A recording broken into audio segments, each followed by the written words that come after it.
Hello today. You're down on Friday. Friday, yeah, we have a show down there on Friday. God, it's He's good. in the Marquee and we're in the shopping centre. The shop, the Cope, is it?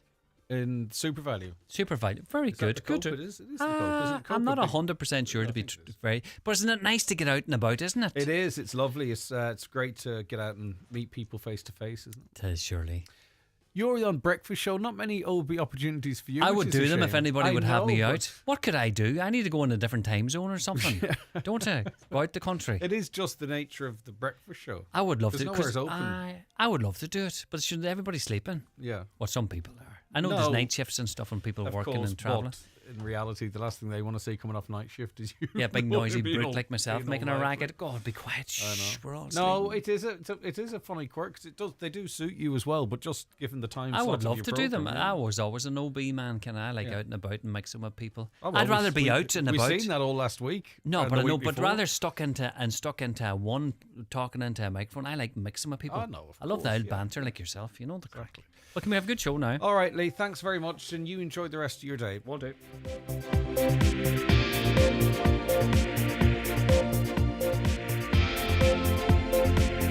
Okay, it is 9 o'clock, time for a news update, and let's cross over now to Donald Kavanagh. Thank you, Greg. Good morning. A removal service takes place this morning for the mother and two teenagers killed in County Fermanagh last week. Vanessa White and her children Sarah and James died after a gun attack at the family home in Maguire's Bridge on Wednesday.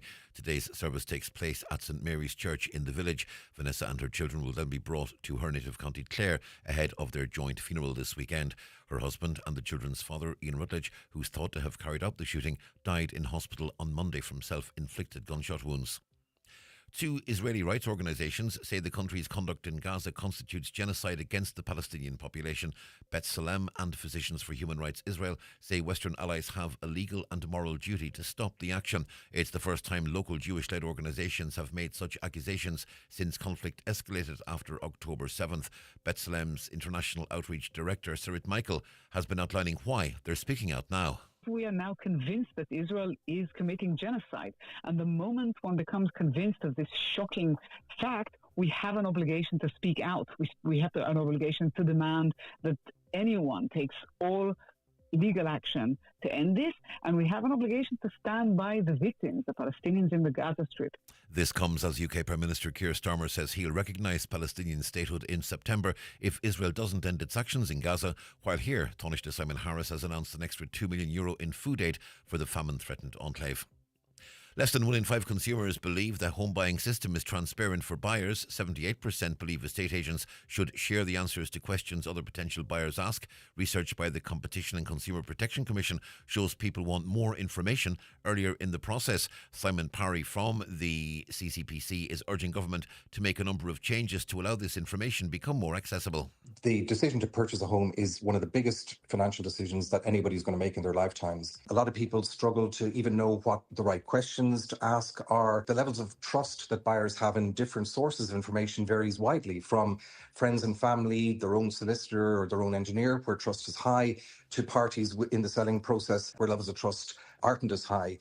Tsunami alerts are in place in Japan, the Philippines, Alaska, Hawaii and parts of the US west coast after an 8.8 magnitude earthquake struck off the far eastern coast of Russia. Waves of up to 4 metres have hit the eastern Kamchatka region of Russia, close to the epicentre. Repairs to a burst water main in Inishowen today may cause supply disruptions in Moville and surrounding areas. Works are set to take place there until 3 o'clock this afternoon. And when in 4 people with asthma say they've gone without medication at times as a result of cost. A survey by the Asthma Society of Ireland also found 25% of members went into arrears at least once over the past 12 months. It's estimated around 16,000 in Donegal have the condition. The group says the drug payment scheme threshold needs to be lowered by €8 a month to make sure nobody is going without vital medication. The CEO of the Asthma Society is Eilish Nikatnia.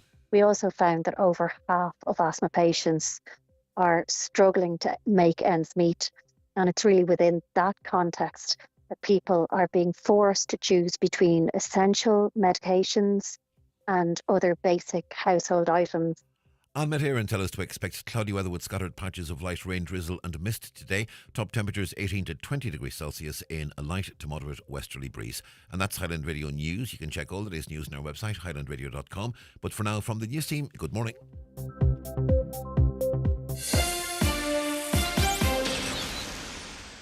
Take a moment to think about a delicious chunk of Cadbury dairy milk. As it melts, slowly, coating every inch of your mouth. The unmistakable taste that stays with you long after you've finished it. Now try thinking about something else. Hard, isn't it? It could only be Cadbury dairy milk. And now, it's time for the talk of the Northwest, the 9 to noon show with Greg Hughes on Highland Radio. Hello, good morning, and you're very welcome along to the 9 till noon show here on Highland Radio with me, Greg Hughes, for this Wednesday, the 30th of July, 2025. How are you all keeping? How's your week going so far? Well, hopefully it's going well as your day. We are open for business on the phone lines, by the way, so we've got lots lined up to hopefully keep you informed and entertained over the next 3 hours, but we want to hear from you as well, either comments on what we're talking about or to raise your own issues.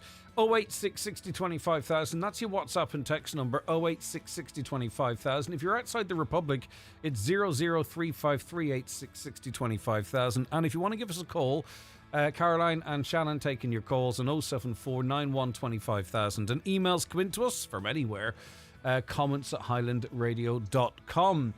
Let's have a look at some of the front pages of the papers today. We'll start with the local, the Finn Valley Voice, and their coverage is of Donegal's homecoming on Monday night. They stood drenched and in despair, yet with a flicker of hope to the future. Thousands packed into the Pier Car Park in Donegal Town on Monday night to welcome home the Donegal senior football team. 24 hours after losing to Kerry in Sunday's All-Ireland final at Croke Park, the banks of Donegal Bay were thronged as well-wishers came out to show their appreciation. There's a lot of hurt behind me. There's a lot of pain behind me, manager Jim McGuinness acknowledged. There's no doubt about it. These fellas wanted to stand in front of you and have Sam Maguire. I really hope this can be a moment they can latch on to that will make them stronger and more resilient and bring them to a point where they are in a better position than they were yesterday afternoon. And no doubt he's right, especially if he sticks around and leads them. There's no doubt there are better days to come. And it's just one more game that would be required to be the All-Ireland champions. Just to follow up on the coverage we carried yesterday of the investigation into the death and the trial following the death of Private Seán Rooney, Irish officials believe Lebanese authorities are aware of the whereabouts of a Hezbollah member who was on Monday convicted of the murder of Private Seán Rooney 3 years ago. Mohammed Ayad was sentenced to death in absentia by a Lebanese military court for killing the Defence Forces member in December 2022. The sentence is likely to be later commuted to a prison term. Now, in absentia means effectively he wasn't in court, so he was convicted in his absence. Ayad was accused of firing his weapon into Private Rooney's 4x4 vehicle during an attack in the village of Al-Aqibya. 6 other accused received lesser sentences while one was acquitted. But obviously what's going to pain here even further is that Lebanese authorities may be aware of where this person is, and yet he's still not before the courts to hear his sentence and to serve his sentence, albeit a death sentence likely to be commuted to something else. Interesting just to get a figure on the dodgy box industry. One person apparently was making $450,000 a year from illegal streaming services. This is in the Irish Independent and most of the papers, in fact. A man must pay €480,000 in damages to Sky after conceding a High Court action taken by the broadcaster over his operation of a dodgy box streaming service. David Dunbar consented to judgment against him after opting not to defend the civil case brought by Sky UK Limited over his infringement of copyright. He faces further sanction for being in contempt of court, having breached orders aimed at preserving evidence of his copyright infringement orders, freezing his assets, among other directions. A number of sanctions are open to the court, including imprisonment. Dunbar, who has an address at Manor Crescent in County Wexford, was previously described by Sky as a top-level copyright infringer who may have earned up to €450,000 a year from operating an illegal streaming service. The broadcaster alleged that he had provided thousands with access to copyright broadcast material since 2018. And it just goes to show the amount of money that's in it. That's one individual, 450k. And obviously he's charging much less than Sky and BT and everyone else. But you can see why the likes of Sky are cracking down on these providers, can't you? Right, the next story is a very difficult story to read out, because obviously, particularly being it being the summer, there are younger ears, so I'll try and be as sensitive as I can. This will only take about 30 seconds, but this is in the Irish Sun and all papers, of course. A former Garda who impersonated a female colleague online and incited men to come to her home and assault her has been caged. Shane Flanagan, 39, was sentenced to 8 years in prison with the final year suspended. Flanagan, with an address in County Clare, impersonated the woman in a fetish website and on Facebook, and engaged in graphic online discussions with users of these sites about violence of a sexual nature and other things, which I just won't mention at the moment. He also shared the woman's personal information, including her address, photos of her and her daughter. And it only really came to light when a person, however, I don't know what these people be doing in these online spaces, but apparently they arranged to do this consensual, non-consensual activity, which to me seems completely bizarre. But anyway, that the person who was going to visit the female officer contacted her on a different Facebook page and was alerted to the fact that she wasn't engaging with him at all. But what could motivate someone in the first instance to engage in this activity, but also in this Garda's case, Shane Flanagan, to actually find himself in these websites and doing this to another individual? Mr. Justice Creedon set a headline sentence of 10 years and reduced it to 8 to take into account factors including the pleas of guilty, his written apology to the victims, and the fact that prison would be more difficult for him as a former Garda. But you could counter that and say, as a former Garda, he should know much better. Staying with the force, and a Garda was stabbed in broad daylight in the capital yesterday. I'm sure you've heard. This is in the Irish Daily Star. The horrific incident took place at around 6 p.m. on Capel Street on Dublin city centre's north side. It's understood a man ran towards two Garda officers shouting and then attacked them. One officer, a probationary Garda, was taken to hospital where his injuries are non-life threatening. It's understood he was stabbed twice and he's since been released, obviously, since this paper went to press. The violent incident is currently being treated as a random and unprovoked attack, and there is no suspicion at this stage that it is terror-related. A heavy Garda presence was being maintained last night with an area of Capel Street near the intersection with Little Britain Street taped off. A Garda spokesperson said the injured officer was subjected to an unprovoked assault while on high visibility control. In other words, when they say unprovoked, they weren't engaging with him in the course of their duty. This person just approached them, and apparently the stab vest the Garda had on suffered damage, so it did its job to some extent. I believe he got a laceration on his upper arm, but unfortunately it seems to be part of the job now. There's a serious assault on Gardaí almost every day, if not every day. Do you flash people to warn them of speed checks or speed vans? How many out of 10 would you say do? Would you say 10 out of 10, 7 out of 10, 5 out of 10? Well, it's about 3 out of 10. Some 28% of Irish motorists flash their headlights to warn oncoming drivers about a speed van, and 4% text or call friends or family to alert them. Nearly 1 in 5 drivers, 17%, report feeling more stressed after passing a speed van.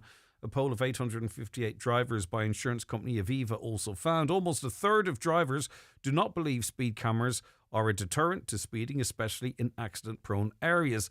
And 46% of drivers, almost half, consider average speed cameras to be somewhat effective, while 22% say they are very effective in encouraging safer driving. And, this is their own private lives, but there seems to be a great deal of interest because it's covered on the front page of all the papers. And this is the news that Late Late Show host Patrick Kielty and Cat Deeley, they've insisted there's no one else involved as the couple announced their shock split after 13 years together.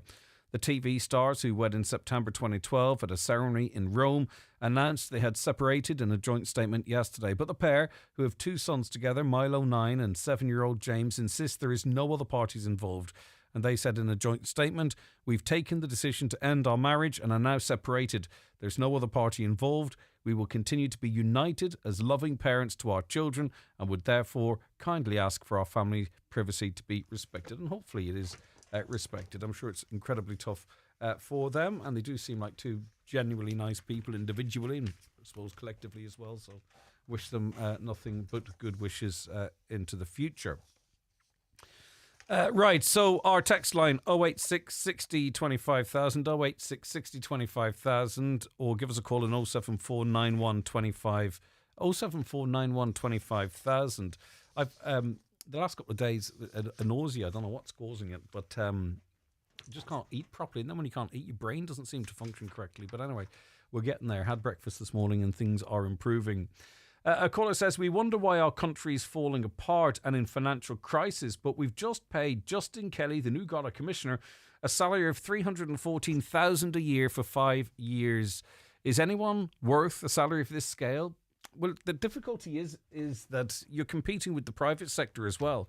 So you are going to have to... I mean, it's a ridiculous amount of money. I don't condone it or agree with it. And at the same time, I don't criticise it because I really don't know. But it's one of the highest profile jobs in the country, and you need to be really, really on top of your game. And we've seen from Mr. Kelly's predecessor that it's a very easy job to get wrong.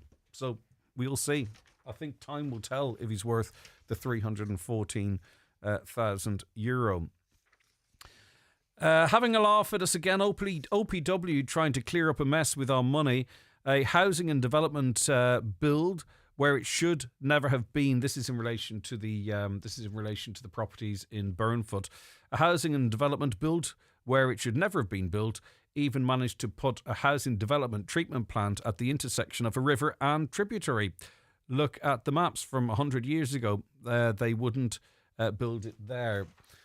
Yeah, Greg, thanks for getting us a surgical hub. Well, the person's tongue in cheek. I don't think we can take the credit for that. But anyway, I think we helped. But I'll read on. Yeah, Greg, thanks for getting us the surgical hub. Now, how's about a minor injuries clinic to take pressure off Letterkenny ED? I don't know. Yes, indeed. And we've got...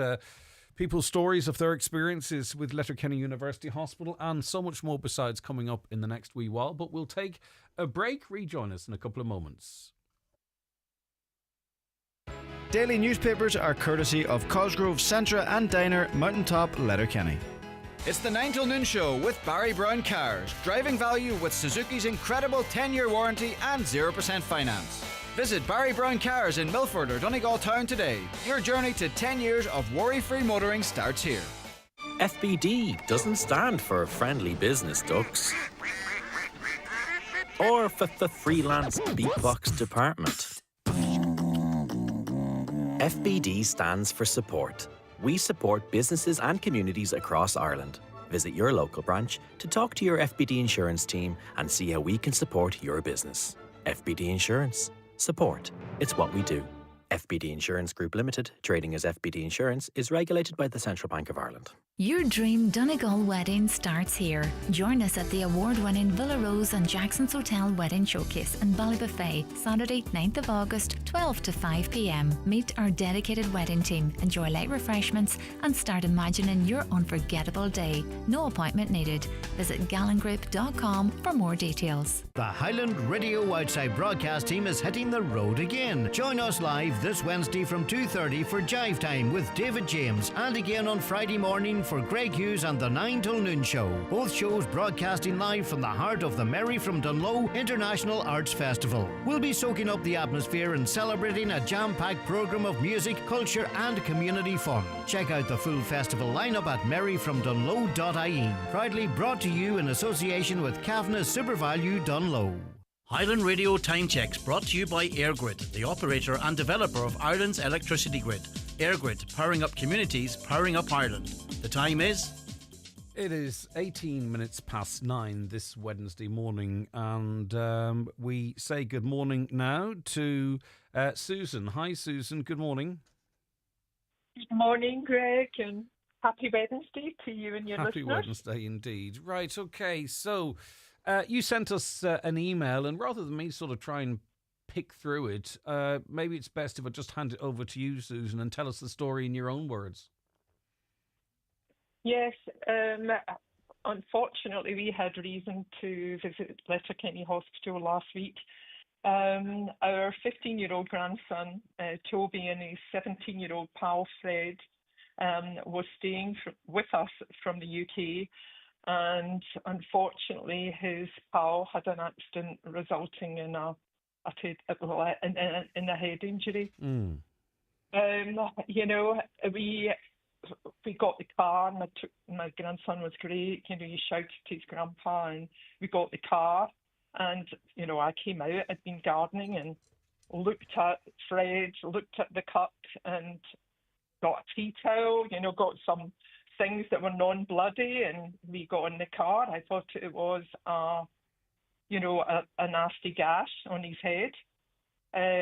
We went to the hospital in the car. It took us about 20 minutes, but that journey, just within maybe about 10 minutes, Fred's behaviour changed so quickly. We couldn't, he wouldn't keep the wet tea towel on his head. My grandson was having to hold it there, sort of fight him to keep it there. He was losing consciousness, hanging out the window, and it was pretty scary. So anyway, cut a long story short, we got to the hospital accident emergency 20 minutes later, and when we were getting out the car, Fred could hardly stand. We went into reception, and the receptionist was fabulous. I mean, I didn't even know Fred's address because this was a pal who was staying from the UK. I didn't know his doctor, didn't know his medications. Anyway, the receptionist within, and I mean this literally, Greg, within less than 2 minutes, he was in a wheelchair, and within 4 minutes, he was on a stretcher being treated by at least 6 or 7 professionals in accident and emergency. It was the care we received. So I suppose, Greg, there's 2 things I want to highlight today. Firstly, and the main reason for my call is to highlight the exceptional care we received from Letterkenny Accident and Emergency staff and the ICU team as well. It was exceptional. I don't think I've ever experienced care like that. It was so professional, but calm, controlled, understanding, caring. Not one person that dealt with us that day made us feel that they were just doing their job. They really cared. The number of updates we got, it was just fantastic. It was like service I've never experienced, and I'm old now. But most probably I'm going off at a tangent, really, because Fred had concussion, and they thought his injury was worse than it was. They thought perhaps it was a brain trauma, a swelling, a bleed. So he was put on a ventilator and into a coma. And it was a horrendous afternoon and evening, to be honest. And we really expected, the medics thought that he was going to have to be taken to Dublin. But miraculously, the CT scan showed no brain injury. Fred spent several days in ICU before he was released. But as I say, we've lived here for a long time now, and every week, you hear negative stories about Letterkenny Hospital. However, what we experienced last week was second to none. Oh, yeah, but, I mean, what a stressful experience. I mean, initially thinking, right, it's a cut to the head, him deteriorating in the car, I can only imagine how that might feel. And yes, it's great to see a quick response and many medical professionals around the stretcher, but at the same time, too, it makes you think, wow, this is really very, very serious. Then it may well, or it possibly could, And then for him to be placed on a ventilator, I mean, to get to the good news, my word, it was a lot of what must have felt like extremely bad news and a very stressful situation for everyone involved, not least maybe his family removed from the situation in Britain. Exactly. And of course, I'm saying to Toby, my grandson, well, wait till we get to the hospital. I thought we were just going for stitches, for maybe a 1.5, 2-inch cut. But it was very, very stressful. As I say, it just got out of hand so quickly. And Greg, I had no experience of concussion, but that was the other point that I wanted to make today, was the importance of watching for concussion and dealing with it so quickly. As I said, this was a strapping young man, 17, fit, healthy, reduced to, unable to control his behaviour. He was all over the place. He was completely out of it. Couldn't answer questions my grandson was asking. And it never happened right away. I think maybe that's what I wanted to convey to your readers.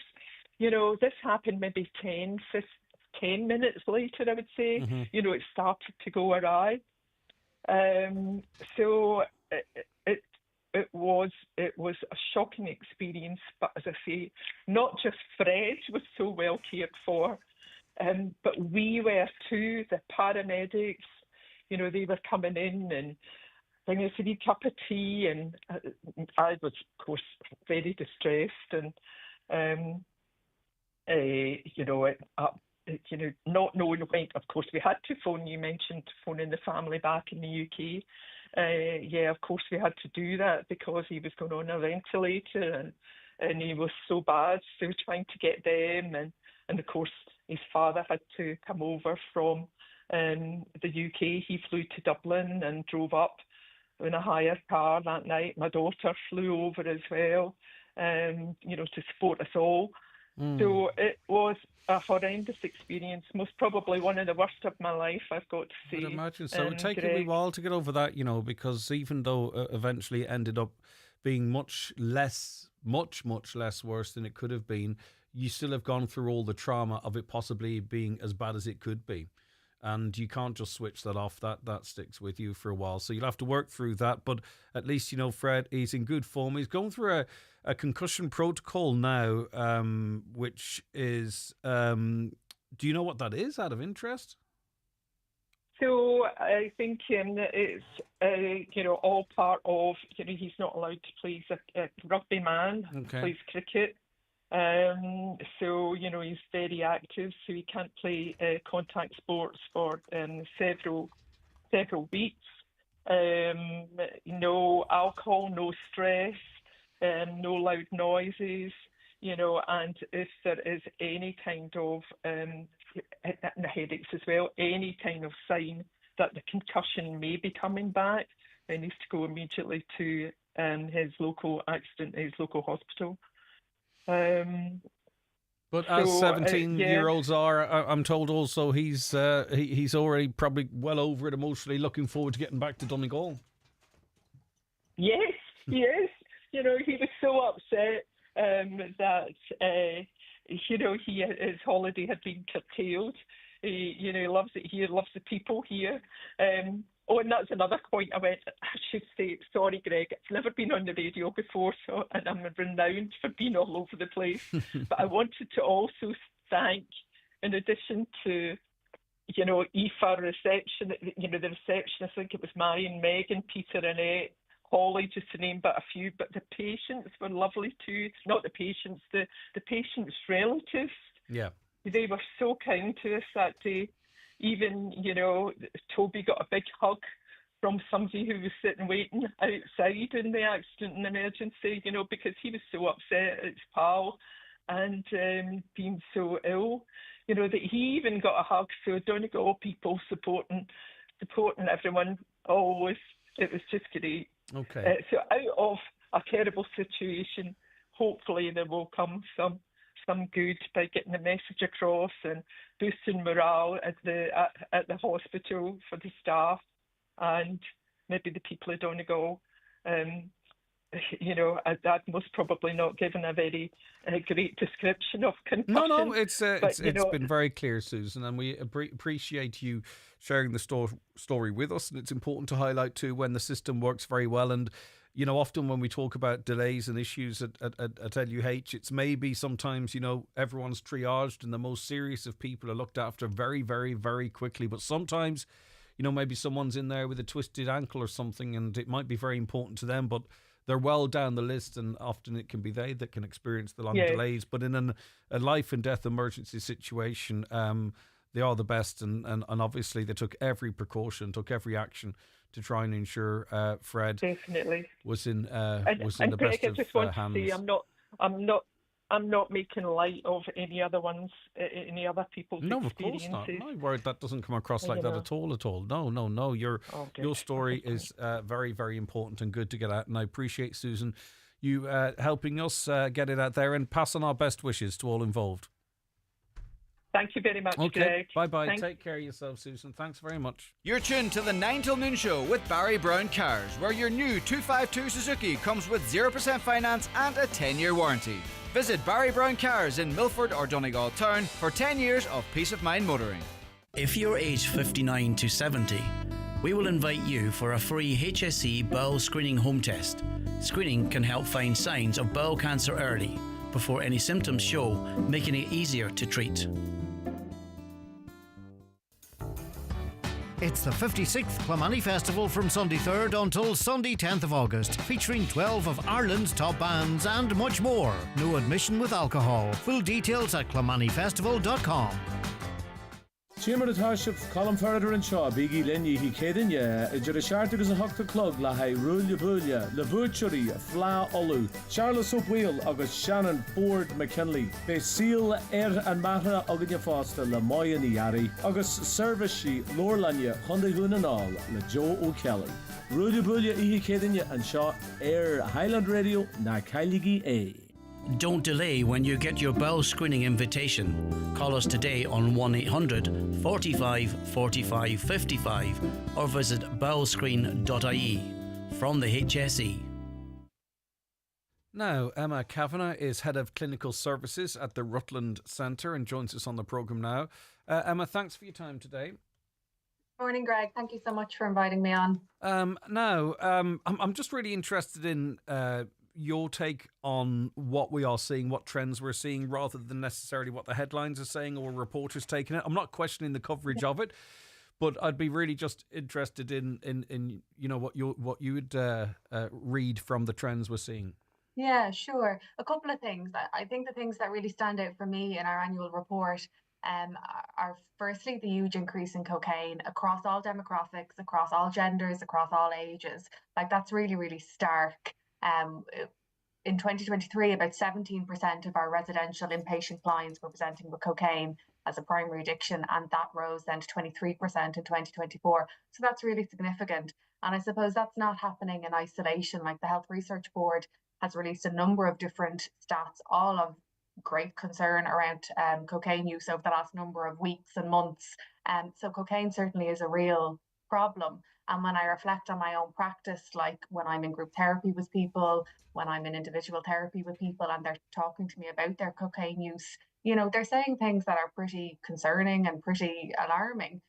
Like, I'm hearing a couple of things, I think, which are all coming together in a layered way then, and maybe in part explain this increase. So I'm hearing from a lot of people that when they first started using cocaine, they did so with the kind of misconception that it wasn't that addictive.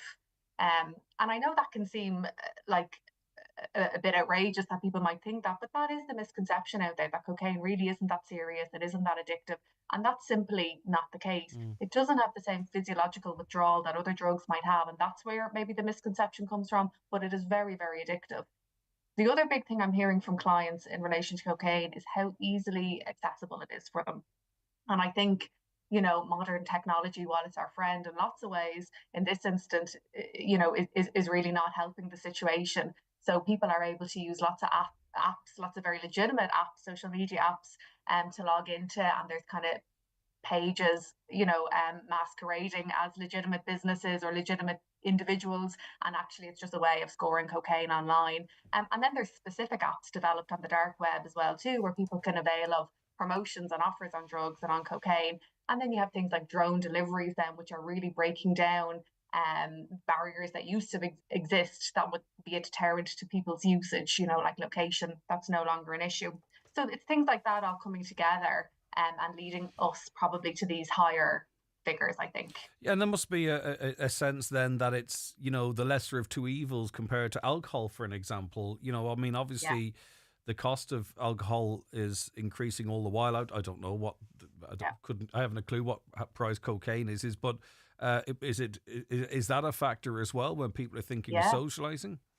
Definitely. And I think if you look at the demographics around cocaine, while it does definitely cross all different demographics, like there is a higher concentration in men and women in their 20s, 30s and 40s. And these are probably the people who are out maybe socializing a little bit more. And that is one of the things, exactly as you're saying there, Greg, that I hear, that it's much more cost effective for people, they tell me, to use cocaine on a night out than it is to go and spend a night in a pub or in a bar, that will cost them a lot more. And one of the other big things I'm hearing, and I suppose the context of this is like the people in their 20s and in their 30s are the generation who've grown up on social media, where their appearance is scrutinized to the minute kind of detail, and they're much more body conscious and image conscious maybe the generations gone past. And there's a misguided kind of thinking in that generation that cocaine has no calories. So I can go out and I can use a bag of cocaine on a night out, and I'm not going to be ingesting additional calories that's going to derail my weight loss journey. I'm not going to be hungover tomorrow, so I can still get to the gym. Like, we live in a very gym obsessed culture as well. It's not going to impact my workout and my gains tomorrow. And these are all the things that we hear clients talk about, which I think is playing out. Yeah, but there's no real counter narrative there, is there? Unless I'm not hearing it. Yeah, well, I suppose maybe there's not enough kind of awareness around the harms of cocaine. And that's one of the things that we are really wanting to highlight when we come out with our report this year, that cocaine is really problematic. It's really serious. I think there's kind of this strange hierarchy of drugs in the drug taking world, and it's spilling out into the mainstream, where we see some drugs as being really, really bad and some as being not so bad. And invariably cocaine is seen as being not so bad. Things like heroin are seen as being really, really bad. But cocaine and heroin are both class A drugs. They're both illegal. So does that mean, like, someone might say, I don't really do drugs, I only do cocaine? Is it sort of, that's where cocaine is being sort of positioned in that whole space, especially with the advent of, an awful lot of the drugs we're seeing in America, but also now making the way into this country in Britain? Yeah, I think people probably justify their cocaine use by comparing them with other kind of drugs. But the effects of cocaine are very real, very devastating, very serious. Like, people will experience all the same, eventually, devastating consequences in their lives by using and becoming addicted to cocaine, as they will by using and becoming addicted to heroin or alcohol. And we see that in our centre every day. I think what people don't realise with cocaine as well is the huge psychological and psychiatric impact it can have. Like, we have seen, if you look at some of the Health Research Board's stats on that, we have seen a huge increase in the number of psychiatric hospital admissions related to cocaine over the last 20 years. Like, they used to be, back about 20 years ago, 0.2% of 100,000, was kind of the figure in the general population. That's risen to 2.4. Wow. That's like 100% increase on psychiatric hospitalizations associated with cocaine use. Deaths, people who die by suicide related to cocaine, has risen by nearly 2,000% in the last 20 years as well. So there are very real and very devastating consequences to cocaine. And perhaps, that isn't spoken about enough. It's seen very benignly, and it's nearly glamorized, I think. Yeah, and I'm not conflating issues, but we have this massive cynicism almost to, tested, licensed medicine, and yet this absolute trust for criminals providing us with this product that we have no idea what is in it, no idea what's in it. Yeah, and that's the thing. We don't know what it's cut with. We don't know what it's laced with. You might get a batch on a Monday. The one that you get then the next Tuesday, the next Wednesday can be entirely different. And you don't know how that's going to affect the body, and you don't know how that is going to affect other things that you might be ingesting too, and what the interplay is going to be between them. So really people are taking huge risks when they're ingesting cocaine. When someone presents with cocaine as the primary addiction, Emma, how far down the line are they? Is it like they've been taking it for a month or two and they realise, well, I need to take it all the while? Or is it like other addictions where there's a rock bottom? Are the trends similar with cocaine addiction to other addictions? Yeah, they tend to be similar and very varied. There's huge variance. Some people will, I suppose, become awake to the issue much sooner in the trajectory. Other people will end up bringing about much more devastation to themselves, to their lives, to their loved ones before they get to that point. But I suppose how we define addiction in Rutland, and this would be kind of supported and backed by the World Health Organization, like we wouldn't get overly caught up in you need to be using X amount of cocaine to have a cocaine addiction. You need to be using cocaine this frequently to have a cocaine addiction. Like what we're saying is, let's look at your relationship with cocaine. How is your relationship with cocaine, your taking of cocaine, affecting you across a couple of core aspects of your life, of your functioning? How's it affecting your relationships? How's it affecting you psychologically? How's it affecting you physically? How's it affecting your employment, your leisure pursuits, your finances? And when we start to see that it's affecting things in your life, those core things in your life in a negative way, that's how we know that there's an addiction at play. Because if we think about it, if we're doing anything and it affects us negatively, we tend to stop. So if we're doing something and it's affecting us negatively, but yet we're pursuing with it, that's when we know that it's crossed some threshold into some sort of addictive process. Yeah. And it's the same with cocaine. And we're watching it grow in usage all the time. 4 or 5 years ago, people were saying it's as easy to get cocaine in Donegal as it is to get a pizza. We're not going we don't seem to be doing anything to sort of push back on that. It's just what we're seeing now is stats from the likes of, and they're real people, accessing the services of the Rutland Centre. We're starting to see the consequences of that now. Yeah. And you're right. That's exactly what I hear from people. It's as easy, if not easier, to order cocaine than it is to order pizza. And I suppose that's a very difficult thing to tackle. And that's something that probably lies with legislators and with the Guards rather than with Rutland, where we're more interested in, or I suppose we're more specialised in helping people. Like but we're not. I don't feel we're doing anything. So, like, I think we could focus one campaign on the half-life of drugs, for instance. Lots and lots of people are being caught drug driving here, right, in Donegal. More people than drink driving now. Why not have a campaign specifically to try and discourage weekend cocaine use by saying that, and I'm not really quite sure what the half-life is, but if you're stopped by the Guards on a Monday or Tuesday or Wednesday, you could be put off the road. That would be one thing. And I've just thought about that whilst we're sitting here. Do you know what I mean? But we don't really seem to be doing anything. Yeah, I think you're right. I think interventions need to happen along a continuum. And in the first instance, first stage interventions should be programs and campaigns like you're speaking about that dissuade people from using at the very start. So don't get into cocaine to begin with. And then services and interventions need to scale up because, and without being a pessimist about it, we can have all those campaigns and hopefully, you will see progress from them, but there will be a cohort who will progress along that trajectory and will end up using, and there needs to be services at that side of it as well, which is where we sit on the continuum in Rutland. But certainly there needs to be suites of services and interventions that exist along that continuum and scale up as the needs it to.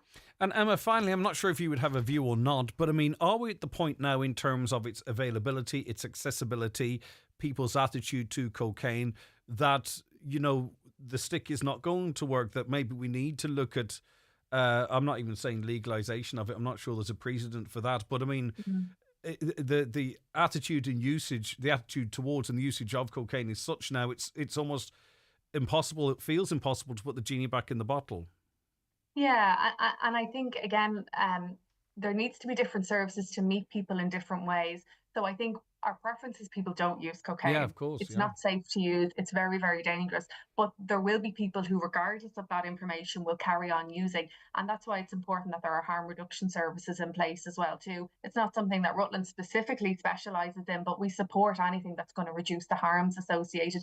And you will see other organisations like at festivals doing drug testing and stuff like that for people, so that if they are going to make that choice, which we don't agree with, at least we're trying to reduce the harm associated with it. You have other kind of national things going on as well around decriminalisation. and that's a very kind of health-led approach and a less punitive. It's more carrot, less stick, as you're talking about there, Greg. And we would, broadly speaking, support that kind of health-led approach as well too. Okay, listen, thanks very much for your time, Emma. I really do appreciate it. Enjoy the rest of your day. That's Emma Kavanagh, who's Head of Clinical Services at the Rutland Centre. And the story yesterday in the papers, and we just wanted more info on it today, cocaine use is surging in women, with many using it as a low-fat alternative to alcohol. And that has been sort of backed up by some texts we're getting into the show. One caller said, I've seen many people taking it as a weight loss drug, and not being afraid of saying it. It's insane, says a listener. More here. Cocaine use often happens when people are drinking alcohol, as all inhibitions are out and they can't think of the harm that it does. But that's one cohort. I think there are some that are actually... That's part of the night out. That's how they plan it, and they get the cocaine, and maybe it's, I don't know what price it is, cheaper than alcohol. Maybe you get less slurry or whatever. I don't know what the complications or the implications are, but there's obviously plenty that people see attractive in it. Another caller says people are very into their fitness these days. I know of a few athletes who take cocaine instead of drinking, as they're fresh for training the next day without the dreaded hangover. Wow, I am actually learning a bit about it today. I didn't realise it was that sort of common knowledge. Maybe it's time that drugs are legalised here in Ireland so that we know what people are ingesting. The price of alcohol is through the roof, and there are very high-placed people never agreed with me on this one, but I still maintain that we should have been doing more to advise about the dangers of drug usage as we were introducing minimum pricing, minimum unit pricing for drink, because if the price of drink goes up, then it's people are going to look at alternatives, and we weren't doing anything in that space. But as I say, there are people who know more than me in relation to that wouldn't agree with me. There's a perceived decline in the stigma associated with cocaine use, says another listener, especially among younger generations, which can normalise its use in social settings. Cocaine is seen as the wealthy person's drug, and because the users are educated, they think they know what they are doing. Another caller says, I was recently at a house party and was surprised to see it being passed around, with the normality of it just being there, and even more surprised by how many took it. There's an interesting insight. Thank you. Greg, we too had a medical emergency at the weekend and totally agree with Susan. We had a very positive engagement with the system and the staff were amazing. We are still in an emergency care, but the staff have made a difficult time more bearable, and I hope you have a positive outcome in that situation as soon as is possible, and thanks for sharing that. We're thinking on you as well. Sick of surprise car bills? You're tuned to the 9 till noon show with Barry Brown Cars, Milford and Donegal Town, your main Suzuki dealer in Donegal. Grab your 252 Suzuki now with 0% finance and a rock-solid 10-year warranty. Hey Susie, I'm an undergrad. Do I qualify for a student grant? Is your household income below €115,000? Yeah. One sec. You could be eligible for support worth between €500 and over €10,500. You're joking me. Searching for jokes. If your household income is below €115,000, you may be eligible for support. To find out if you are, sussoutssusie.ie. Brought to you by the Government of Ireland. Are you excited about the Dream sale beds? Yeah, we're made up. I bet you are. This week, get 20% off all bed frames and divans when bought with a mattress. But hurry, offer ends Tuesday. Wow! Dreams. Love your bed. At ESB, we're committed to communities and recognise the importance of the artists living within them. That's why we're proud sponsors of one of Ireland's longest-running folk festivals, the Ballyshannon Folk and Traditional Music Festival, which brings together a community of musicians and music lovers from all over the world. So join us from the 31st of July to the 3rd of August at Ballyshannon, County Donegal for the best of Ireland's folk and traditional music. Find out more at esb.ie. In association with Kavanagh's SuperValue Dunlow, the Jive Time Show is coming to you live today from the marquee at the Bridge in Dunlow. Join David for a jam-packed show with Daniel O'Donnell, Dominic Kerwin, the Dublin Paddies and many more. With David live on the Jive Time Show today from 2:30. Highland Radio weather updates with McElhenney's. Find amazing savings across our departments with up to 50% off your favourite brands in our summer sale. Discover more in-store or shop online at mcelhenneys.com today. Okay, let's have a look at that weather forecast now, and it is not looking very favourable. It's very changeable at the moment. But today will be a cloudy day with scattered patches of light rain, drizzle and mist. A few sunny spells will develop later. Highest temperatures of 18 to 21 degrees. Now, I'm joined on the programme now by Derek Vile, who's chairperson of Killybeg's History and Heritage Committee. Good morning, Derek. Good morning, Greg. You well? Yep. Thanks for joining us. Okay, we're talking about ongoing county council works in the Killybeg's area. What's going on? What is happening is a 2-kilometre road stretch from Killybeg's bypassing Fintra has just started last week, and some heritage has come up in the take of the road. So some people were worried about that. They contacted me. I checked it out on Friday and liaised with the council, and there in the last day or two with BAM and the council to see if we can mitigate the problem, hopefully from an engineering rather than a heritage or archaeological solution. That would mean leaving the heritage in place. Now, we're talking about a World War II lookout post at Fintra. Were we familiar? We knew this was there, did we, or was it discovered as the works were ongoing? No, we knew it was there. In fact, to be fair to the council, they did everything right. They contacted the History and Heritage.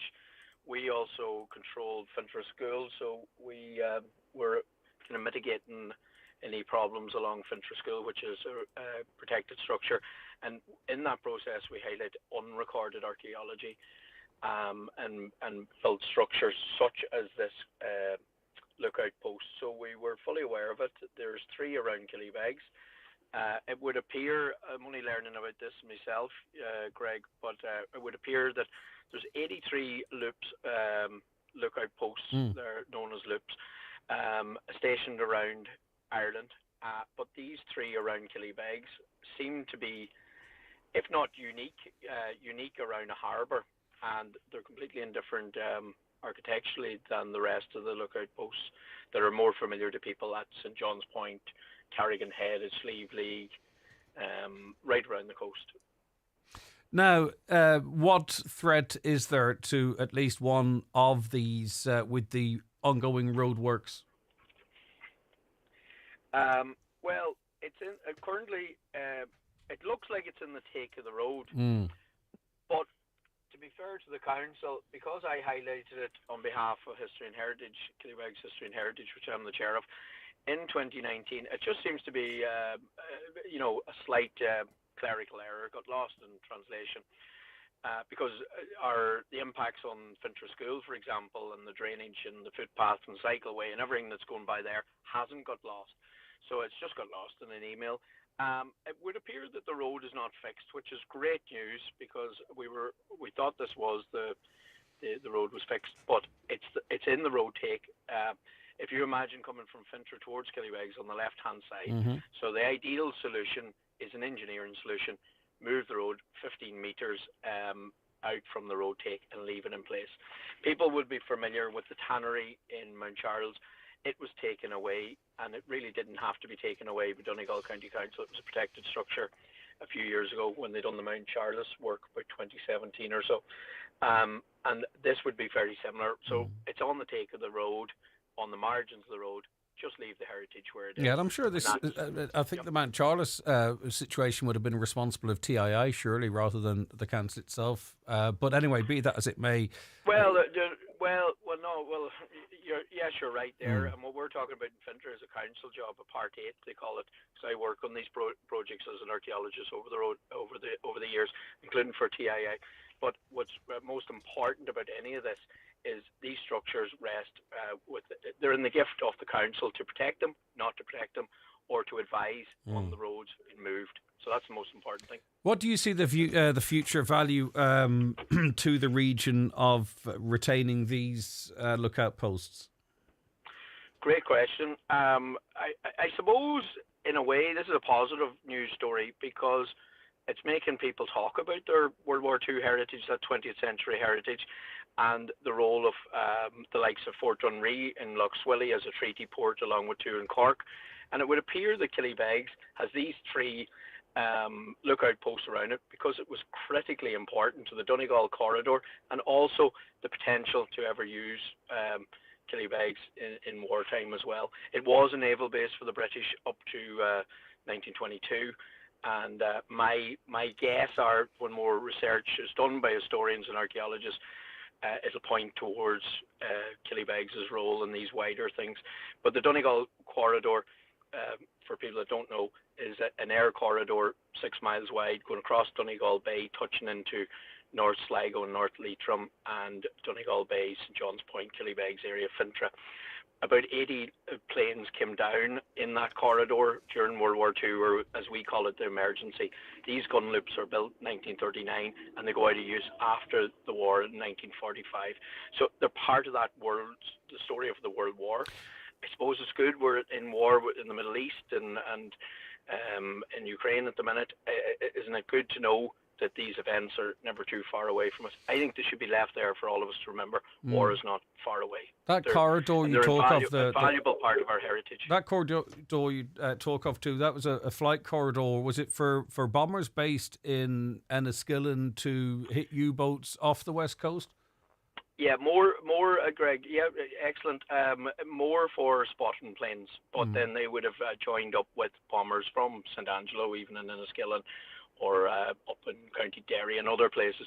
But the spotters, which is very interesting, the spotters in 1941, May 41, I think it was, for the Bismarck, came out across Donegal, the Donegal corridor from Lough Erne, Castle Archdale, spotted the Bismarck, and with others, they targeted the Bismarck and took down Hitler's most famous naval ship, putting a dent in it. But just to back up what you just said there, these gun loops tie in with that Donegal corridor. That Donegal corridor also helped the Allies, the British and Americans, etc., Canadians in particular, that used the Donegal corridor to keep the supply channels open in the North Atlantic. And that kept Europe fed. It points to the fact that we've kind of always flirted a little bit with our neutrality. Well, I know you and I don't have time for this, and I mightn't be the right man to speak about it, but look, it's leading us into that whole debate that was never finalised. What did I come across last night, just to remind myself when I was talking to you? It was Irish neutrality, I suppose Irish problem with an Irish solution, which was we were neutral. I as a tour guide, go around and I try and explain this to guests from Canada and America as best I can. So these gun loops, the details and the numbers over them, or lookout posts. Some of them could have been used as gun loops, like the ones in Killybegs, which is a different story. But that information was only given to the Allies, not to the Germans. And so our neutrality, of course, was of convenience, and it was kept from the public, so we weren't informed. And officially, we've never been informed. But it's safe to say, a few years ago, I, along with other historians, started looking at a boat called the Robert Hasty. That was a trawler disguised as a rescue boat for these downed airmen in the Donegal corridor, but it had other roles as well, including probably, and I can't say this definitively, but not only were the aerosigns used to direct planes in, but also high-tech navigation and radar, early forms of radar. Okay. My own grandfather was in the RAF, and I have an interest in as well. Fascinating, Derek. Listen, thanks so much for the chat. Really appreciate it. That's Derek Vile there, who is chair of the Killybegs History and Heritage Committee, talking about those developments there. Thanks for your texts, by the way, coming in to 086 60 25,000. Keep them coming, or give us a call on 074 91 25,000. A caller says, the lights on the Castlefin Bridge are not working now for about a fortnight. The bridge takes a lot of traffic. Right, we can have a look into that for you. But what we must do right now is take a break as we head towards the news at 10. We'll be back after. Want stress-free motoring for the next 10 years? Today's show is brought to you by Barry Brown Cars, your main Suzuki dealer in Donegal with locations in Milford and Donegal Town, offering 0% finance and a comprehensive 10-year warranty on your new Suzuki. How would you like fresh organic goodness delivered to your door in the Inishowen area? Every Thursday, White Oak's Acorn Project packs up 6 tasty seasonal vegetables and brings them straight to your home, delivery free. It's local, healthy and perfect for families who love good food. Taste the difference today. Order online at theeasycentre.com or call 07493 84866. We are here to help. F93 F104.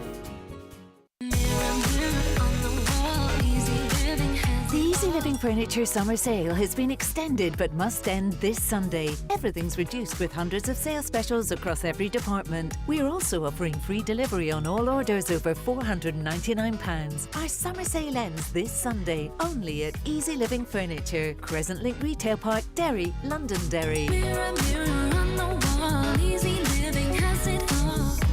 Easy Living Furniture, luxury furnishings, affordable luxury. Teatracht a thuirle contaí gine ngáil. Tá córas úr í cíachta líne dar taideal mai có a chur ar fáile thuirle contaí gine ngáil, mar chuid dar níreachtaí leanúnathe seirbhísí poblí a ausú. Churthar an córas úr í cíachta seo a bhaim de réir a chéile. Bé sé ar fáile dú sama dar customary a bhfuil tithe ar cís acu. A na dhé sin bé sé ar fáil de customary a bhfuil ísachtaí tithiachta acu. Agus an sin de customary a bhfuil rátaí gró acu. Tóir cuirt ar donegalcoco.ie le haid tealúális agus sonraí maidir le clárúthain. Go le condaí gúna ngáil ag freastal ar customary agus ag taú le nar grólaachtaí éitiúla.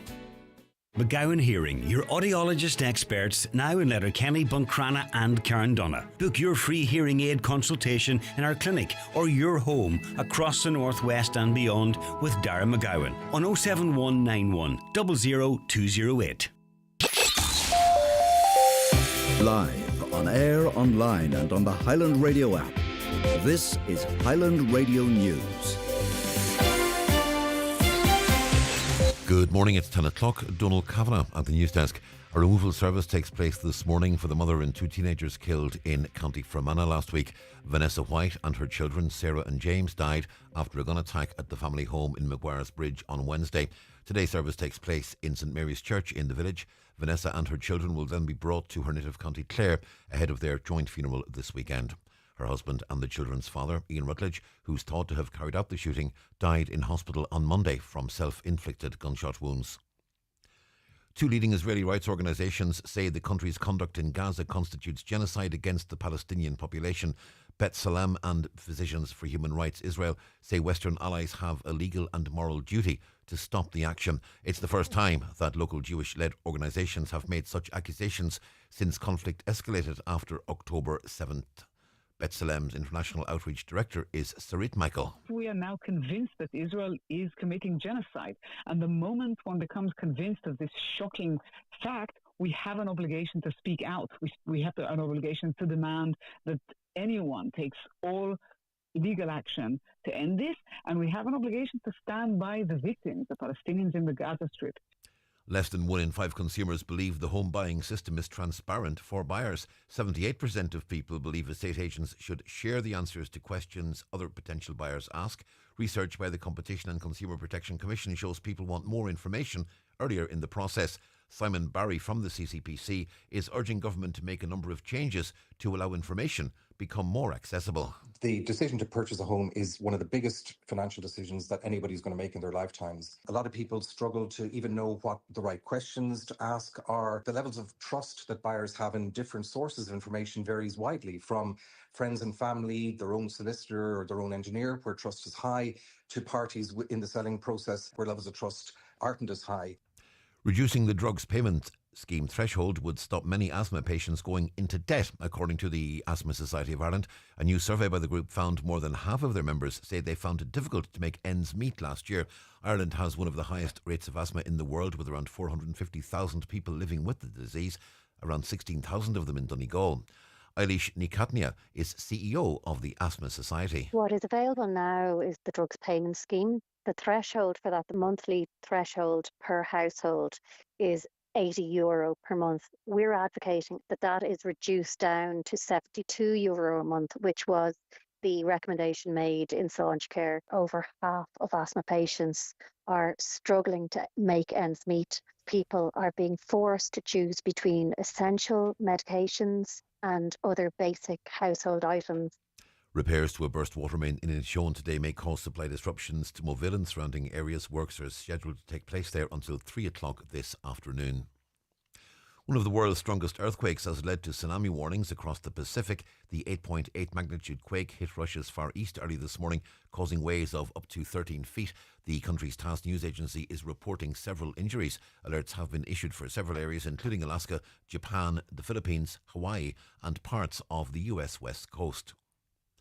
And Donegal County Council has adopted a 5-year plant purchase and refurbishment plan. It includes an investment of €3.3 million in machinery. With more, here's Michaela Clark. The 2024 to 2028 plant purchase and refurbishment plan sets out requirements to meet the needs of the council delivery service while complying with climate action and vehicles directives legislation. The investment will consolidate the council's fleet and the provision of fit-for-purpose, safe and modern plant, which will enable the completion of work operations in an efficient, safe and cost-effective manner. The plan allows for an investment of €660,000 in winter service support, in addition to TII funding of €470,000 for national routes equipment. It also makes provision for €1.06 million to be spent on electric vehicles and a further €1.2 million investment in road maintenance equipment and supports, with €390,000 allocated for the refurbishment or repurposing of existing plant machinery. The budget is provided through the charging of depreciation on council-owned vehicles, which is estimated to be on average €500,000 to €600,000 per annum. And there's more detail on that story and the rest of today's news on our website, highlandradio.com.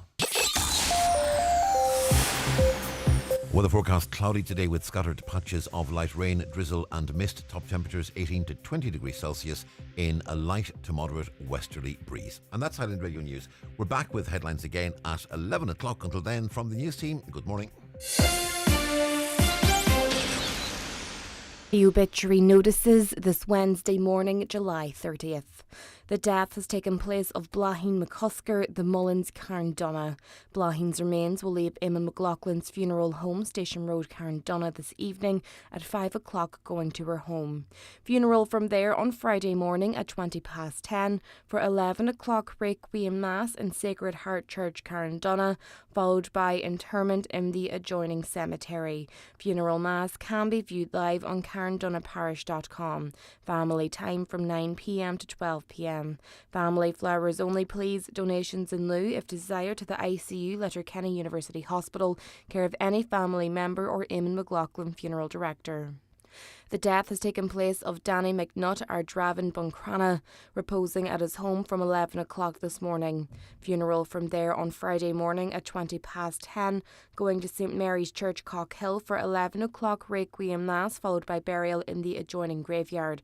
Family time, please, from 9 p.m. to 11 a.m. and on the morning of the funeral. Family flowers only, please. Donations, if desired, to the Donegal Hospice and the Irish Cancer Society, care of McLaughlin and McLaughlin funeral directors.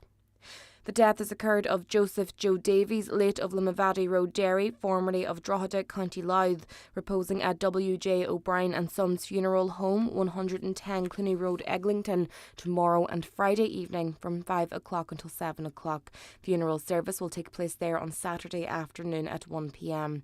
A private cremation will take place later. No flowers, please. Donations can be made in Joe's memory to a cancer charity of your choice. The death has occurred of Betty Nellis, ní Corrigan, formerly of Hillhead Castle Finn, and 24 Tullymone Road, Clady, reposing at 24 Tullymone Road, Clady, today from 12 noon until 10 p.m. Funeral from there tomorrow morning at 11:20, for Requiem Mass at 12 noon in St Columba's Church, Doneylip, interment afterwards in the adjoining churchyard. Family time, please, from 10 p.m. tonight and before the funeral tomorrow. The death has taken place of Kenneth McElwain, Gort McCall Lifford, reposing at his home. Funeral service tomorrow afternoon at 2 p.m. in Milford Presbyterian Church, burial afterwards in the adjoining cemetery. Family time from 10 p.m. tonight and before the funeral tomorrow. The death has taken place of Michael Robert Gamble, 37, Meadowbank Park, Letterkenny. His remains are reposing at his late residence. Funeral service at his home tomorrow morning at 11 o'clock, followed by burial in Gortleith Graveyard. The wake is private to family and close friends only, please, and strictly for family only on the morning of the funeral and at the committal.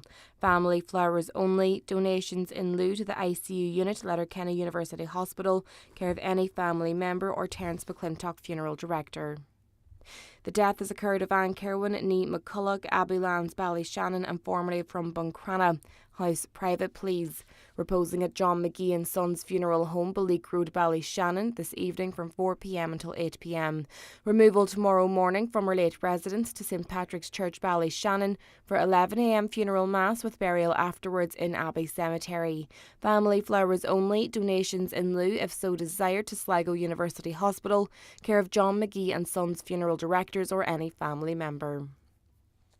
The death has occurred of Andy Gillespie, Dreenan, Ballybuffet. Remains are reposing at McCool's Funeral Home today from 6 p.m. until Rosary at 9 o'clock.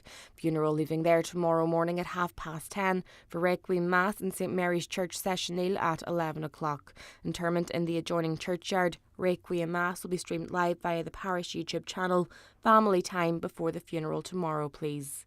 For family information and more details regarding wakes and funerals, please go to highlandradio.com.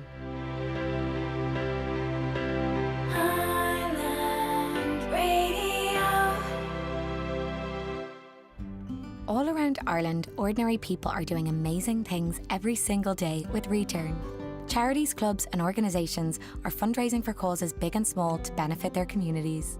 They're turning empty bottles and cans into everything from football kits to park benches, playground equipment to men's sheds, and food bank donations to defibrillators. It's never been easier to get involved and do something good for your community. So come and join the thousands of initiatives using Return for Good at return.ie. The county's #1 talk show, The 9 till Noon Show on Highland Radio. And you're very welcome back to the programme. Now, let's see what's coming in on the text line. Traffic flow much better on the Castlefin Bridge without the traffic lights. Needs to be set up as when at the start so many people are jumping lights as when they stopped working. Thanks. Okay. Someone earlier on was saying they haven't been working for 2 weeks. The second caller is in touch saying, you know what, it's better when they're not on. If you use that road, let us know. How long does the evidence of drugs stay in the system? For example, if you took it the previous weekend and you were tested the following Friday, can it be detected that you took it? I don't know. It'd be interesting to find out. I must see if there's anyone in the know that would know that, any of the medical professionals or what have you, what the they call it afterlife or half-life is. How long does it stay in your system? I think it's quite clear with alcohol in many cases. People sort of have a fair idea, but maybe not so much with different types of drugs. Now, morning Greg, shocking to see our young guards being attacked by foreigners who are being let into this country. These are our sons and daughters trying to keep our streets safe. Absolutely shocking. Well, the guards were quick to point out that this was a person who's Irish and born in Ireland. And I think it's for that very reason that the likes of that text as to why they come out in that instance and clarify it rather quickly, albeit controversially. A couple of birthday requests here.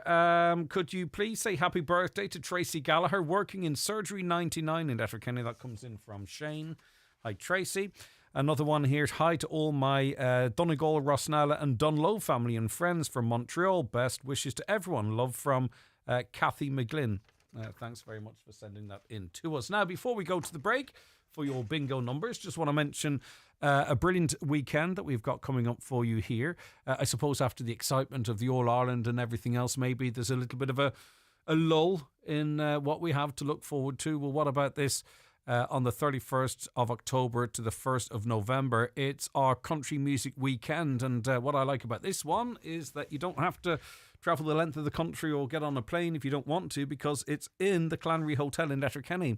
As I say, it's on the 31st of October and the 1st of November. It's 2 big nights, 1 dance floor, and some of the biggest names on the Irish country music scene. Davy James and his band, Patrick Feeney and his band, Stacey Breen, Jordan McPollen and Michael English and his band. And it's a stay over if you want. Why not?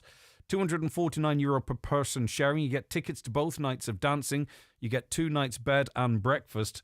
And that's all for $249 per person sharing. If that's something that might interest you to look forward to for the 31st of October and the 1st of November, you can give us a call here at the radio station for more information, 9125,000. Hop on the website, highlandradio.com, or indeed you can book directly at theclanryhotel.com. So as I say, something maybe for you to look forward to. It's 2 nights accommodation, bed and breakfast, 2 big nights of dancing for €249 per person.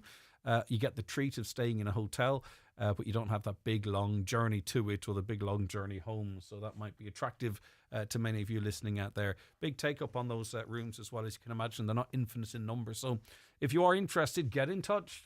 It's time for Vision Ireland Bingo on Highland Radio. It's Wednesday the 30th of July. You're playing on the blue sheet for the Deeley prize of €400. The reference number is S13. It's game number 31. The numbers are 72, 85, 26, 68, 41, 4, 9, 83, 80, and finally 73. Phone your claim to 9104833 before midnight, leaving your name, contact number and the name of the shop where you purchased your book, and we'll call you back the next working day. Get all your Vision Ireland bingo information at highlandradio.com. Hi, Granny. Hello, Rory. What are you doing? I'm sowing some small potatoes so they'll grow into big potatoes. Then when they're ready, you can have some for your dinner. Granny, Mummy said she has to work hard to pay her bills. Why don't you work? I'm retired. I don't have to work anymore. But how do you pay your bills? Well, I met some lovely people in the Bank of Ireland Senior Advisory Service, and they helped me manage my money and gave it a chance to grow. Oh, like the potatoes? Exactly. They also helped me plan for the future, and they even talked to me about my will. So now I have more time for the moments that matter, like spending time with you. Bank of Ireland Senior Advisory Service. Because financial freedom should grow with you. Bank of Ireland, trading as Bank of Ireland Insurance and Investments, is regulated by the Central Bank of Ireland. Injuries happen, illness strikes, but waiting in A&E doesn't have to be your only option. At Ophidia Letterkenny Minor Injuries and Illness Clinic, we treat everything from broken bones, cuts, burns, infections, rashes and more, with X-ray on site so you get answers fast. No appointments, no delays, just expert care right when you need it. Don't wait. Walk in today or visit ophidia.ie. Ophidia Letterkenny. Expert care without the wait. It's the 9 till noon show with Barry Brown Cars. Driving value with Suzuki's incredible 10-year warranty and 0% finance. Visit Barry Brown Cars in Milford or Donegal Town today. Your journey to 10 years of worry-free motoring starts here. Now, Danny Curran is manager of the Donegal Donkey Sanctuary. He joins us on the programme now. Danny, thanks for joining us. Good morning to you. Good morning, Greg, and thank you for having us on the show. Thank you very much. Danny, why did you establish the Donegal Donkey Sanctuary? Back 15 years ago, Greg, I was helping out with a couple of different animal welfare organisations, and they're just come in need for somewhere for donkeys, to be taken in and looked after. And we had a small farm here in Raphoe, and I had a couple of pet donkeys of my own, so I just started taking different ones in from here and there, and then a few people came along, started helping us, and we never actually realised it would grow to be what it is today. It just kept going and going and going, and now it has turned into a huge organisation altogether. Like, we're covering nearly half of the country, lifting donkeys here and there, and it's just growing. And how many donkeys do you have now? We have just over 100 at the minute. We had 97 in our direct care, and then we took in this 12. But there was 3 stallions along with this 12, and they've gone to Hungry Horse outside in Longford for castration, and they'll be coming down to us probably in about 8 to 9 weeks' time. And when they come to you, Danny, realistically, is that their forever home, or there are other rehoming options, or are you the last port of call for these donkeys? Well, we have over 800 donkeys out in new homes, Greg. Right. And for 15 years, we always had homes in front of us, but it has become a huge, huge task now trying to rehome. We're finding now that there's way more donkeys wanting to come in than what goes out. Our rehoming has slowed down. Like, we're living in a different time with the cost of living crisis and everything. Like owning a donkey, a pony, a horse, it's a large animal. You need disposable income, you need stables, you need land. It's not easy. It's a big ask to ask anybody to take that on.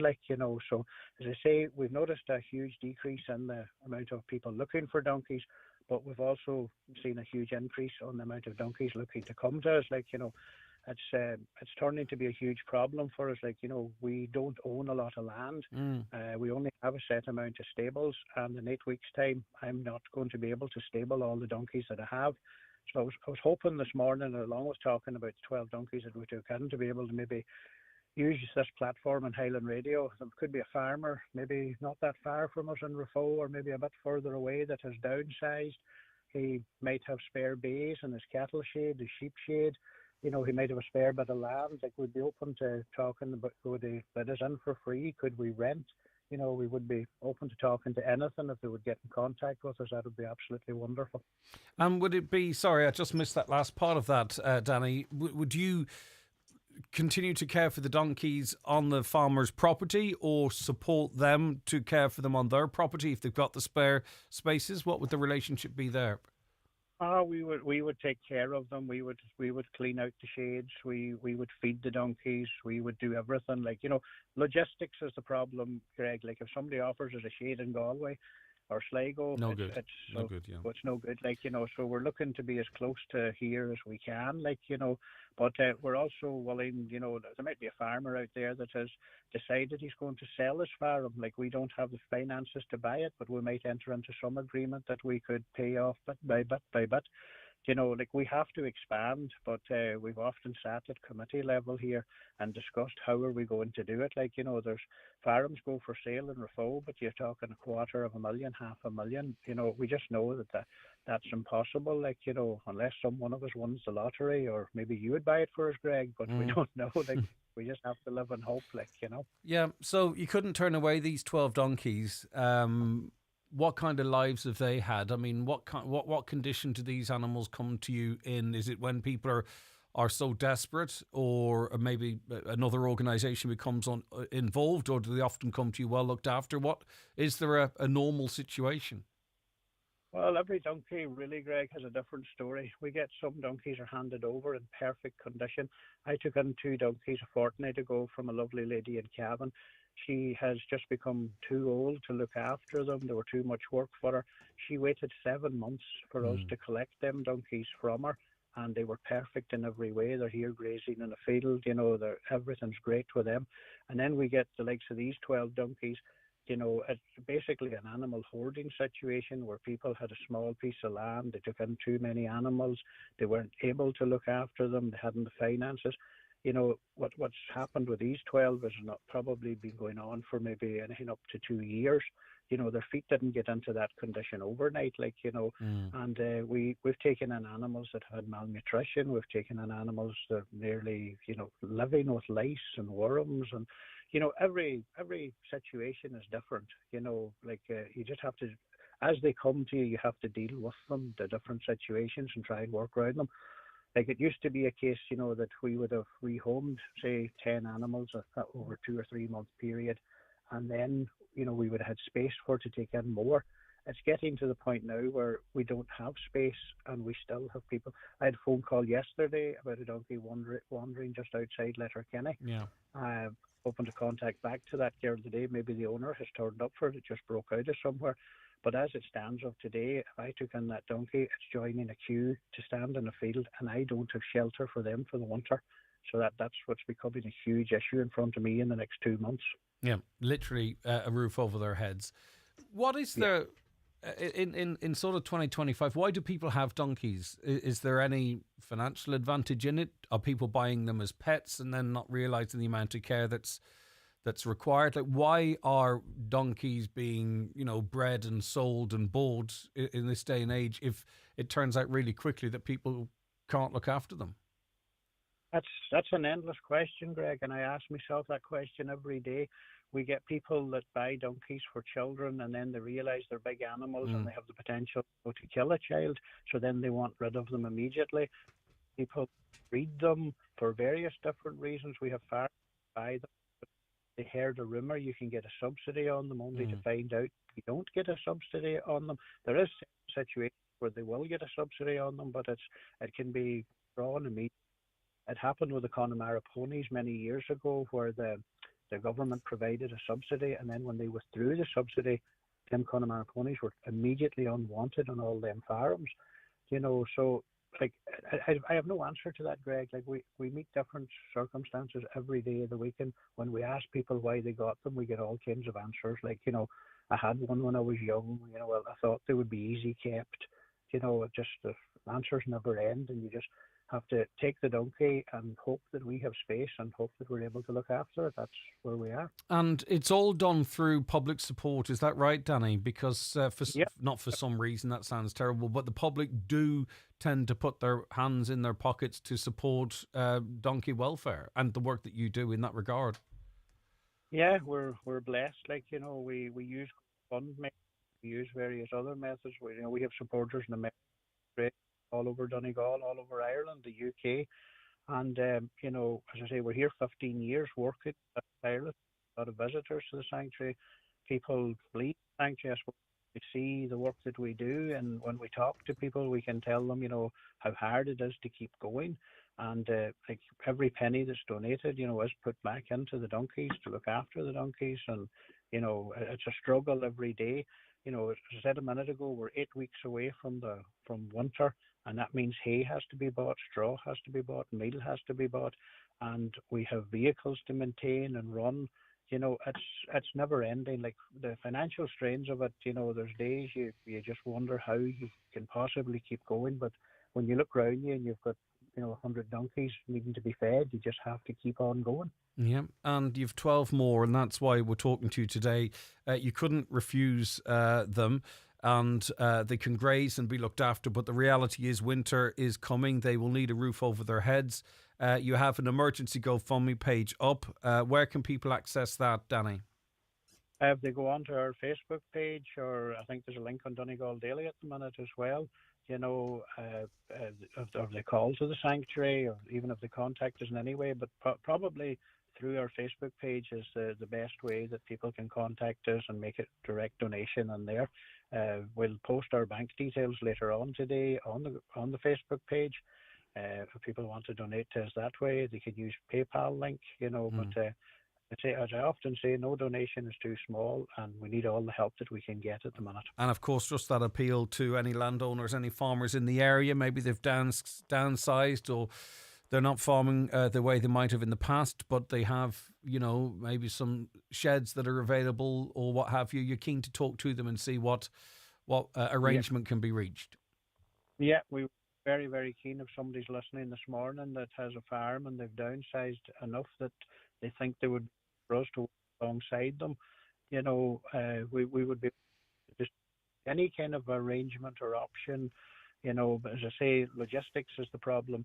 When we buy in lorry loads of hay here to the sanctuary, we don't want to be having to carry it for miles and miles again, and machinery for unloading, loading, and stuff like that there. But as I say, we'd talk to anybody at the minute. We're desperate, so somebody might be listening that would come on and say, well, I don't know if this would be right, but let's have the conversation. Yeah. A caller says, if I was to adopt a donkey, what would the average cost per year be to do it? I'm thinking of a pet for my grandchildren and encouraging them to do the work. What's the level of care? Would they look after it themselves? Is there huge vet costs? And I think maybe that question isn't admitting it with no disrespect. It's kind of asking if what does a top of the range BMW do miles per gallon? If you kind of have to ask that question, maybe you don't have the space or the time or realise the size of these animals, etc. Yeah, well, we often get requests. People come to us, and they'll say they would like a donkey for their grandchildren, or maybe nieces or nephews. The one thing I always say to people is to bear in mind these are big animals. If they're not handled correctly, one kick, one stamp, I've often been kicked and not been able to walk right for 3 weeks after it. They can be dangerous. Don't have time to train these animals as well. It takes half an hour work over 100. You just can't do it. So these people, somebody like that would need to come and talk to us. Would show what's involved. Depending on if they have land, if they have stables, if they have access to hay, the costs can go from anything from €1,000 a year to €2,000 or €3,000 a year if you have to rent land and stuff like that. So it's too wide a field to give a proper answer on. But look, if that person wants to come to the sanctuary and talk to us, we're here to talk. Great stuff. All right, listen, Danny, check out the Donegal Sanctuary. Donegal Donkey Sanctuary Facebook page. We've shared the links on ours as well, and they're in the other sections of the media. If you can offer anything as it relates to the I Donate appeal, and also obviously if you're a farmer in the Rafo area, the closer the better, and you feel you can have a conversation with Danny, get in touch with them or us and we can pass the numbers on. But for now, Danny, thank you very much indeed for your time. Thank you, Greg. Thank you for Take care of yourself. Danny Curran there, manager of the Donegal Donkey Sanctuary. Right, hi Greg. Hair sample can pick up drugs up to 3 months, indeed, but I think people might be more interested in the roadside one. And the reason I'm trying to get it out there is maybe it might be a discouragement, if that makes sense. It's not to try and see when you can do it without getting caught. Everyone's driving every day, aren't they? And I just think it would be good information out there. It might be, a discouragement. A caller says, in fact, her name is Katrina. I was on holidays in Portugal recently, and the infrastructure in Portugal is very basic. There are no road markings or cat's eyes. I travelled with Uber. Uber is an app for those who aren't aware. It was €30 for the taxi. The taxi driver only got €11. Uber takes the majority, and the rest of the money goes to the government. I told her that I'd use her directly instead of paying Uber. I took her number and used her for the rest of my holidays, so she got the money directly. It's crazy that we let apps take our money. There you go. Well, it's the taxi drivers losing the money. Good idea, Katrina. If you can sort of build up that rapport with someone, it saves you money and they get more money.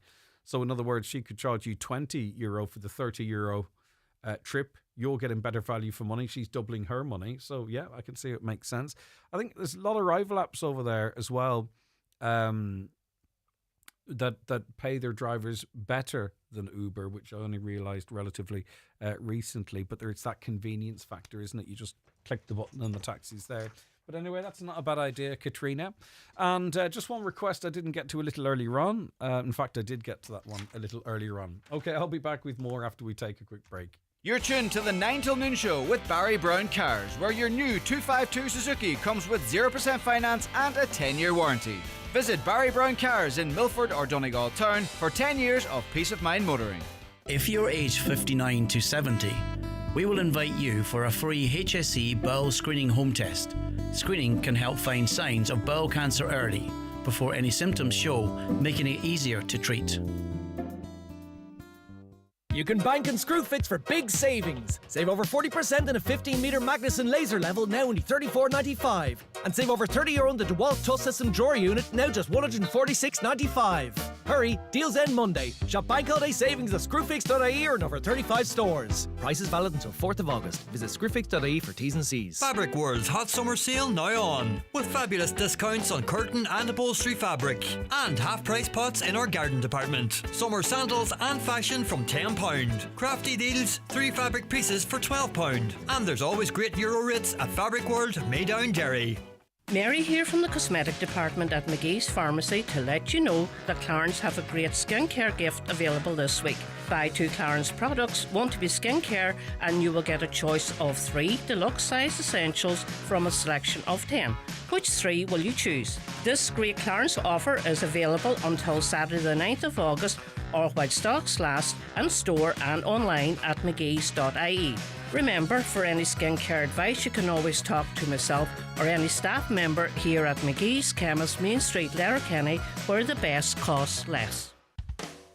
In association with Kavnagh's SuperValue Dunlow, the Jive Time Show is coming to you live today from the marquee at the Bridge in Dunlow. Join David for a jam-packed show with Daniel O'Donnell, Dominic Kerwin, the Tumblin' Paddies and many more. With David live on the Jive Time Show today from 2:30. Don't delay when you get your bowel screening invitation. Call us today on 1-800 45 45 55 or visit bowelscreen.ie. From the HSE. Now, very welcome back to the show. On the programme now we have Simon Barry, Director of Research Advocacy and International at the Competitions and Consumer Protection Commission. And the focus today, Simon, is on transparency in the home buying process. What feedback are you getting? What is your research showing that shows that we need more transparency? Well, at the CCPC, we're acutely aware of the fact that for Irish consumers, buying a home is potentially the biggest financial decision and commitment that they're going to make over the course of their entire lifetime. And we know from our research that typically for most people, they only do this once or twice over the course of their life. And that means that they don't have an opportunity to learn as they go. There isn't a repeat experience here that they can use to learn for the future in many cases. And also that the principle that operates for most of this market is on a buyer beware basis. In other words, it's up to the buyer to inform themselves about all the key relevant information that they need. So all of that taken together means that in this particular market, it's so important, but it's also so important to get really good quality information available to people as early as possible in the process. Because we know from our research that consumers find this really stressful. They don't find it easy at all to navigate it. They really struggle with it.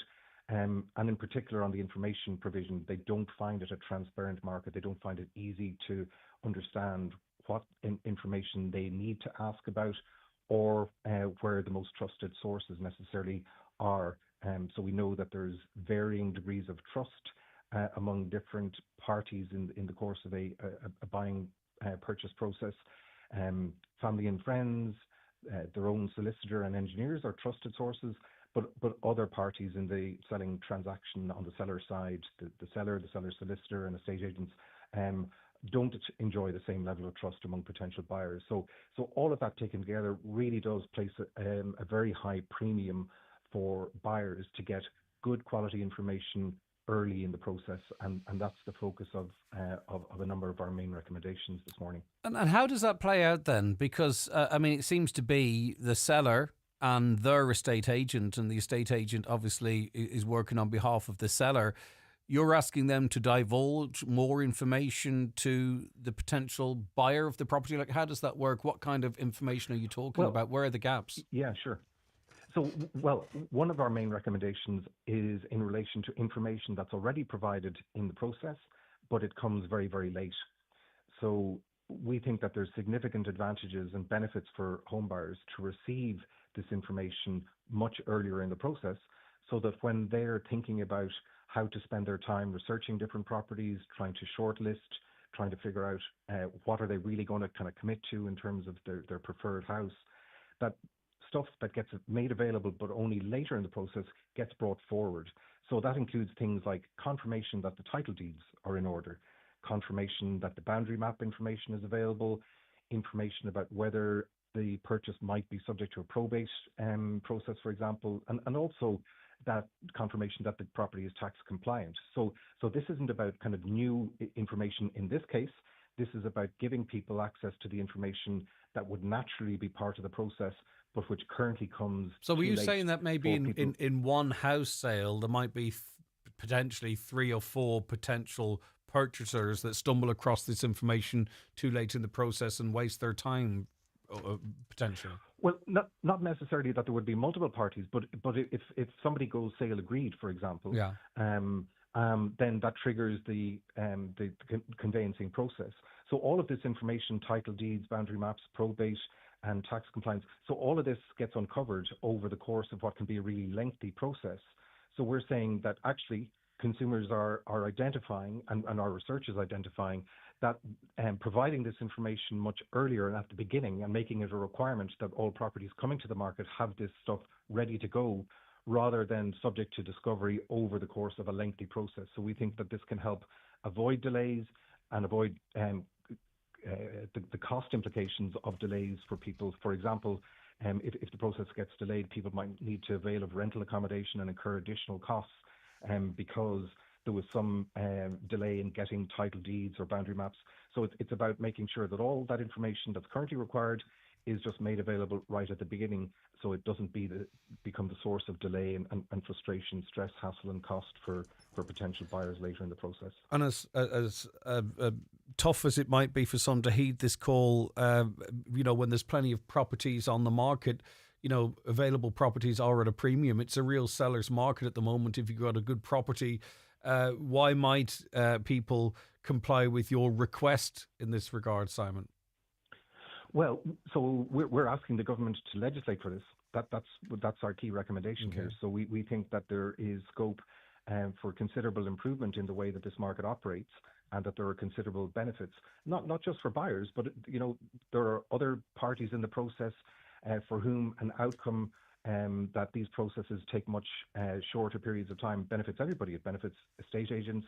It provides extra certainty for sellers themselves, as well as for the market as a whole, where we have a greater flow of properties working their way through the system. So that's what we're doing. We're calling on the government to introduce this as a requirement, that this information is made available at the beginning of the process rather than later. Yeah, and of course we've got factors like, not exclusively in Donegal now, but defective concrete blocks too, which further complicates the whole process, and the want for proper information in a timely fashion. Exactly. So, I mean, in the CCPC, we're focused on trying to identify ways to make markets work better for consumers. And that involves, in some cases, calling on the government and other participants to do things differently and to implement recommendations. But we're also conscious and we're really prioritizing stuff that we can do. What are the actions that we, the CCPC, can take? So maybe to just give you a couple of quick examples. Sure. So we currently have a 9-step buyer guide on our website to help people navigate the process. But we've identified a number of areas where we can improve and enhance that guide. So, for example, I think you mentioned this earlier, that some people really struggle with trying to figure out, well, what are the key questions to ask in the process, because they don't have much experience to go on. So we're going to be addressing that. We're going to be adding questions that can help people further enhance their experience. But it also covers, and we're going to be including this in our guide as we work through it, the recommendation that people really do consider getting a structural survey done at a really early stage in the process, so that it prevents and addresses the risk of kind of bad news and bad surprises coming very late in the process, or in some cases potentially too late. So we're going to be addressing some of those things kind of head on in terms of actions that we can do ourselves. And we're also going to be developing guidance for estate agents to enhance the information that features in property ads. So they're among the things that we're going to be acting on. As I said, we're calling on the government to introduce the pre-sale requirements. And we also have another recommendation that your listeners may be interested in, which is we're also asking the government to consolidate information that's currently available out there within the public sector agency world, and to bring it together in one place so that somebody who has an interest in, say, a particular address or a particular property at an air code, they can put in that address and it will reveal a lot of information that's already out there, but in maybe separate different places. So what do I mean by that? Things like broadband coverage, mobile phone coverage, any information on flood risks, for example. So in our research, we identified a really good example of this in the Netherlands, where they have such a system, and it works really well, not just because of the information that's provided, but also the way it's presented, and it's easy for consumers to understand. So they have a traffic light system, which also features emojis of all things, where if you put in the address, it will give you a kind of a green, amber, or red. Green obviously is that, the expected features or amenities or services are available. Amber would indicate that maybe there's something that a potential purchaser could explore further, do some further digging on, or red, where there's a particular issue that's flagging maybe an issue of concern. So we think that could also, as a separate recommendation, play a really important role there in just helping people navigate what's a really complex arduous and stressful and lengthy process. So that's why that features as one of our recommendations also. All right, super stuff. Thanks very much, Simon. I do appreciate your time, Simon Barry there of the CCPC. A caller says, I'm just wondering if that lady that done the private deal with the Uber driver in Portugal, would she still be covered by insurance if you're not booked through Uber in case of a collision or an accident? I would imagine so, because I think a lot of these taxi drivers, they might have a Free Now phone and an Uber phone, and they take the runs as they see fit. But I think they also can operate themselves as a Hackney stroke taxi service. So I would imagine so, unless I'm missing something. Please get the lights back on Castlefin Bridge before there is a serious collision there. Yeah, indeed. We've had a number of people very keen to see them return. One or two sort of said that traffic moves better with them not on, but I think the majority now are saying that they need to be there. They need to be functioning before there is a serious collision there. Just some figures from the Irish Nurses and Midwives organisation. It's just quite notable from a Letterkenny perspective, a Donegal perspective. 43 people are been admitted to the hospital. They're waiting in a bed today. 17 in the emergency department, 26. So that's an indication that there must be under pressure there. University Hospital Limerick, the figure's 86, by the way, and in Galway it's 62. So Letterkenny, the third most busy hospital in terms of people waiting on a bed, sick people waiting on a bed in the country. But Limerick is consistently very, very high there, isn't it? I just want to mention, by the way, a run that we have to Riverdance 30. This is the new generation of river dancers, and it's coming to the Gaiety Theatre in Dublin for a limited anniversary tour. So it's 30 years on, believe it or believe it not. Now, we have a very busy coach heading down there. There are just a small number of spaces left. So if you've any desire to go, now's the time to get on it. So what do you get? Well, it's for Thursday, the 28th of August, I should say. So it's less than a month away now. So you get overnight accommodation, bed and breakfast at the 4-star Grand Canal Hotel in the heart of Dublin. You get your luxury coach travel, of course, tickets for the show, and some free time in Dublin. So we do have, just at this point, limited availability. Don't miss out. So if you're interested in finding out more, give us a call, 074 91 25000, 074 91 25000, or go to highlandradio.com. And David James, our own David James, who's a very busy boy, this week, I think he's in Dunlow tonight, later today, doing his outside broadcast. And what a lineup of guests. If you're in and around Dunlow, land in I'll get the exact location of it. I think it's in the tent there. But he's got the cream of the crop of Irish musicians on his show. So get into that if you can. But anyway, the reason I mentioned David, he's leading out this trip for Riverdance 30, the new generation. 07491 25000 if you want more information over the phone, or check out our website, highlandradio.com. Sick of surprise car bills? You're tuned to the 9 till Noon Show with Barry Brown Cars, Milford and Donegal Town, your main Suzuki dealer in Donegal. Grab your 252 Suzuki now with 0% finance and a rock-solid 10-year warranty. Are you struggling to secure finance for your small business? Microfinance Ireland can help. We are a government-funded lender supporting both established small businesses and startups. We can provide loans from €2,000 to €50,000 with interest rates as low as 6.5%. And we work closely with local enterprise offices. So if you need help and guidance, they are a great place to start. Find out more or apply online at microfinanceIreland.ie.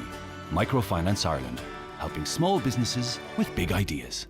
Sometimes it's just bad luck, but sometimes it's negligence. From minor bumps to life-changing injury, every accident has a story. Time to call McElhenney and Associates. They'll assess the situation, advise on solutions, and lead the way if any litigation is to follow. From motor accidents and workplace accidents to slips, trips and falls, call today on 074 917 5989 or find us online. Let's get you started on the road to recovery. McElhenney and Associates Solicitors, Stranorlar. How can we help? In contentious business, a solicitor may not calculate fees or other charges as a percentage or proportion of any award or settlement. Discover exceptional value during the big summer sale now on at Donegal Town Hardware. Enjoy huge savings on garden furniture, paint, power tools, barbecues, fencing and so much more. With free parking and free delivery, there's never been a better time to shop local and save big. But don't wait, the big summer sale ends Saturday, August 2nd at Donegal Town Hardware. The Highland Radio Outside broadcast team is hitting the road again. Join us live this Wednesday from 2:30 for Jive Time with David James, and again on Friday morning for Greg Hughes and the 9 till Noon Show. Both shows broadcasting live from the heart of the Mary from Dunloe International Arts Festival. We'll be soaking up the atmosphere and celebrating a jam-packed programme of music, culture and community fun. Check out the full festival lineup at maryfromdunloe.ie. Proudly brought to you in association with Kavanagh SuperValue Dunloe. Highland Radio weather updates with McElhenney's. Find amazing savings across our departments with up to 50% off your favourite brands in our summer sale. Discover more in-store or shop online at mcelhenneys.com today. Okay, let's see what the weather forecast has in store for us. Now, today will be cloudy with scattered patches of light rain, drizzle and mist. A few sunny spells will develop later, highest temperatures of 18 to 21 degrees and a light to moderate westerly breeze. Tonight, remaining cloudy. Overnight, with a good deal of dry weather overall, though a few patches of light rain and drizzle. A mild night with temperatures not falling below 13 to 15 degrees, and winds will be light, so borderline clammy there, you could say. Right, now, very shortly we're going to be speaking to the CEO of the Asthma Society of Ireland. We're talking about cost pressures forcing asthma patients to cut back on their medication. We heard about that on the news. And we're going to dig in a little bit more with the CEO of the Irish Asthma Society. That's coming up in the not too distant future. So if you have anything to say in relation to that, 086 60 25,000. That's the WhatsApp and text number, 086 60 25,000. Or, of course, give us a call on 074 91 25,000. Just was tracking some of X's court cases. They're tied in with quite a few court cases here in the Republic. And they were challenging, they brought a High Court challenge to a new safety code. There's an awful lot of resistance to any plans, it seems, to make the internet a safer place for young people. And as I've often said, it's the adults who don't want to divulge their own private information that often resist the most. Well, social media giant X has lost a High Court challenge brought against Ireland's broadcasting and online media regulator, Commissioner Mann, over its online safety code. X International Unlimited Company, which operates X, formerly known as Twitter, had alleged that the media regulator engaged in regulatory overreach in its approach to restrictions on certain video content. Commissioner Mann's online safety code, which was adopted last October and came into effect earlier this month, sets out legally binding rules for the video sharing platforms. It's aimed at protecting the public and especially children from harmful online comments. But I'm not sure really many of the companies have put anything in place at all in that regard. And I do note as well that Australia seem to be taking that whole situation far more seriously. They are really cracking down on young people's access to online apps. For an example, they have just added YouTube into the mix. For anyone under the age of 16, you're not allowed to use YouTube over there. Do you think that's going a little bit too far, or is it about right? Let me know. 086 60 25,000. All right, we'll be joined by that next guest we promised you after we take a quick break. Want stress-free motoring for the next 10 years? Today's show is brought to you by Barry Brown Cars, your main Suzuki dealer in Donegal with locations in Milford and Donegal Town, offering 0% finance and a comprehensive 10-year warranty on your new Suzuki. Highland Bakery brings the magic to your morning tea break. Golden scones, still warm, soft in the middle and impossible to resist. Look for the packet with the rabbit on it. Fresh from the oven to your local shop. 25 years of Highland Bakery. Do you want to take the next step in your career? At Atlantic Technological University, we can help. Choose from over 400 part-time courses starting this September. Build qualifications in business, engineering, science, computing, health and education. From short courses to postgraduate degrees, study part-time in a flexible learning environment designed to suit you. Apply now at atu.ie/flexible. ATU. Embark on your learning journey your way. It's here, it's now, it's Belfast. Come and celebrate creativity at Ireland's biggest community arts festival, Fela and Fubble. For country fans, Nathan Carter, the Whistling Donkeys, Lisa McHugh and more will be playing your favourite tunes at Country Fest on Saturday 2nd of August. Dance music more your thing? On Friday 8th of August, the legendary Fela Dance Night takes over Falls Park with acts including Dara and trance legend Paul van Dyk. Uncover it all at visitbelfast.com. Waterworld Bundoran, now even better with exciting new upgrades. Race down slides, conquer the rapids and explore the magical pirate ship. Save 5% by booking ahead at waterworldbundoran.com. The Northwest's favourite indoor aqua playground just got even better. Now, Ailish Nihanya is CEO of the Asthma Society of Ireland and joins me on the... Sorry, my microphone's all the wrong direction. Joins me on the programme right now. Good morning to you, Ailish. Thanks so much for your time. Good morning, Greg. Thanks for having me on. Yeah, I was listening to our news team discussing this here, and it's a real problem, isn't it, for one in four asthma sufferers, if that's the right phraseology, or people with asthma. The cost of medication is prohibitive for many people. It is, and for the Asthma Society, that's not new news necessarily. The numbers of people who are having to forego medications because of financial constraints, and I think it's critical too to contextualize that this is part of a much broader issue around financial hardships in homes. So we went out and did a survey of our community and found that over half were having trouble making ends meet in the last 12 months, and that this is one element. And essentially what's happening is people are being forced to choose between their asthma medication, which is going to keep them well, that they need to be able to breathe freely, and something as basic as having a second pair of shoes that fit properly. So you can imagine now it's coming up to August, families are starting to bring in the school uniforms, they're starting to look at the new pair of shoes for the children sending them back to school, and it's going to be an even more pressurised time for them, just as the government is announcing its budget decisions in October. It's very much in the government's interest to keep people on their medication to prevent people having or getting to a situation where they need a hospital visit, for an example. So you would imagine that if we looked at the numbers, is it better value? Is it better value to, try and make these medicines more readily available? Yeah, so look, the people taking their medications, or it's referred to, I suppose, in the medical world as adherence rates, right? Medication adherence rates. They're across chronic diseases, they tend to be relatively low, and especially when people are feeling well, and if they're in that position where they're starting to have to choose, between the shoes or the medication, they'll go with the shoes. But obviously it's going to have then a knock-on impact, and certainly coming in, all throughout the year, honestly, people with asthma tend to have, particular seasonal triggers. So they could have the hay fever during the summer, and then they're getting into winter and it's viral season, and people end up very sick. And so the factors that impact people taking on their medication, it does go beyond the cost of the medication. And for example, people need education. They need to know how to take their medication properly. They need to be sure actually that they've been diagnosed with asthma correctly. And that's a whole other story, right? But for the purposes of the budget coming up, what we're saying is this is an action that the government can take to support higher levels of adherence. And yes, that means that fewer trips to the emergency department, fewer unscheduled GP visits, fewer lost days in work or in school.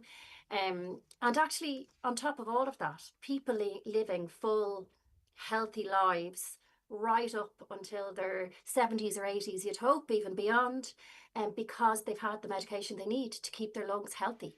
And it's costed, and some of it in the wider scale of the health budget, it seems small enough, for others major investment, but you might have to look at the clawback in other areas, etc. So what realistically would you be hope that the government might begin to look at in this budget, if not everything?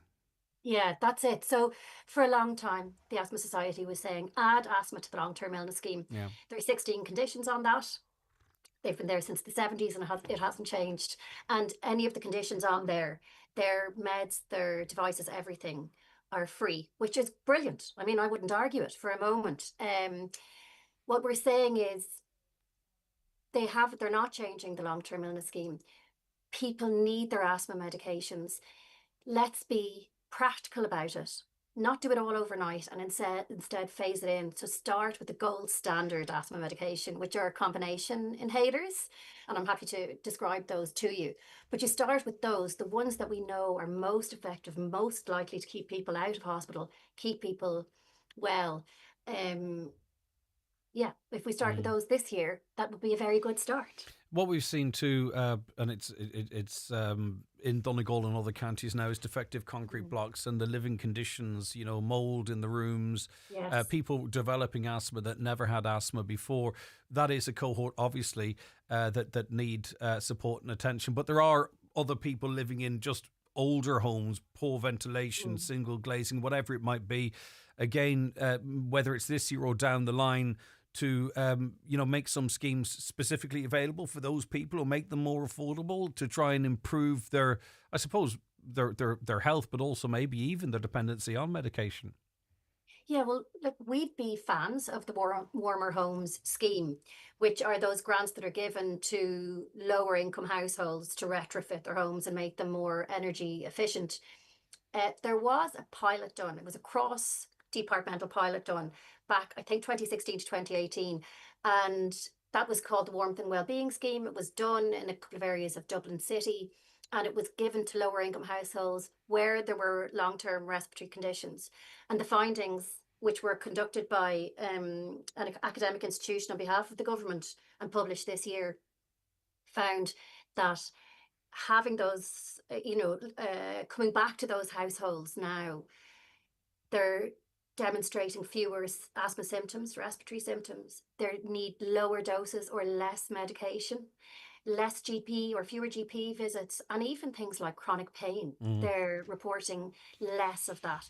So we now know, we have the evidence that's been gathered by the government themselves that this works. So let's pour money into the existing Warmer Home scheme and make sure, because the lower income households are more likely to have those problematic conditions, to pour more money in there, reach more people. And by doing that, you're going to reach a large number that have asthma or respiratory conditions, given that 1 in 10 people in Ireland have asthma. But you're also meeting your other targets as well. Some might say it's a bit of a win-win. Listen, thank you so much for your time. Have a wonderful day. I do appreciate it. Thanks, Greg. All right, bye-bye. That's Eilish Nihania, I beg your pardon, Eilish Nihania, who is CEO of the Asthma Society of Ireland.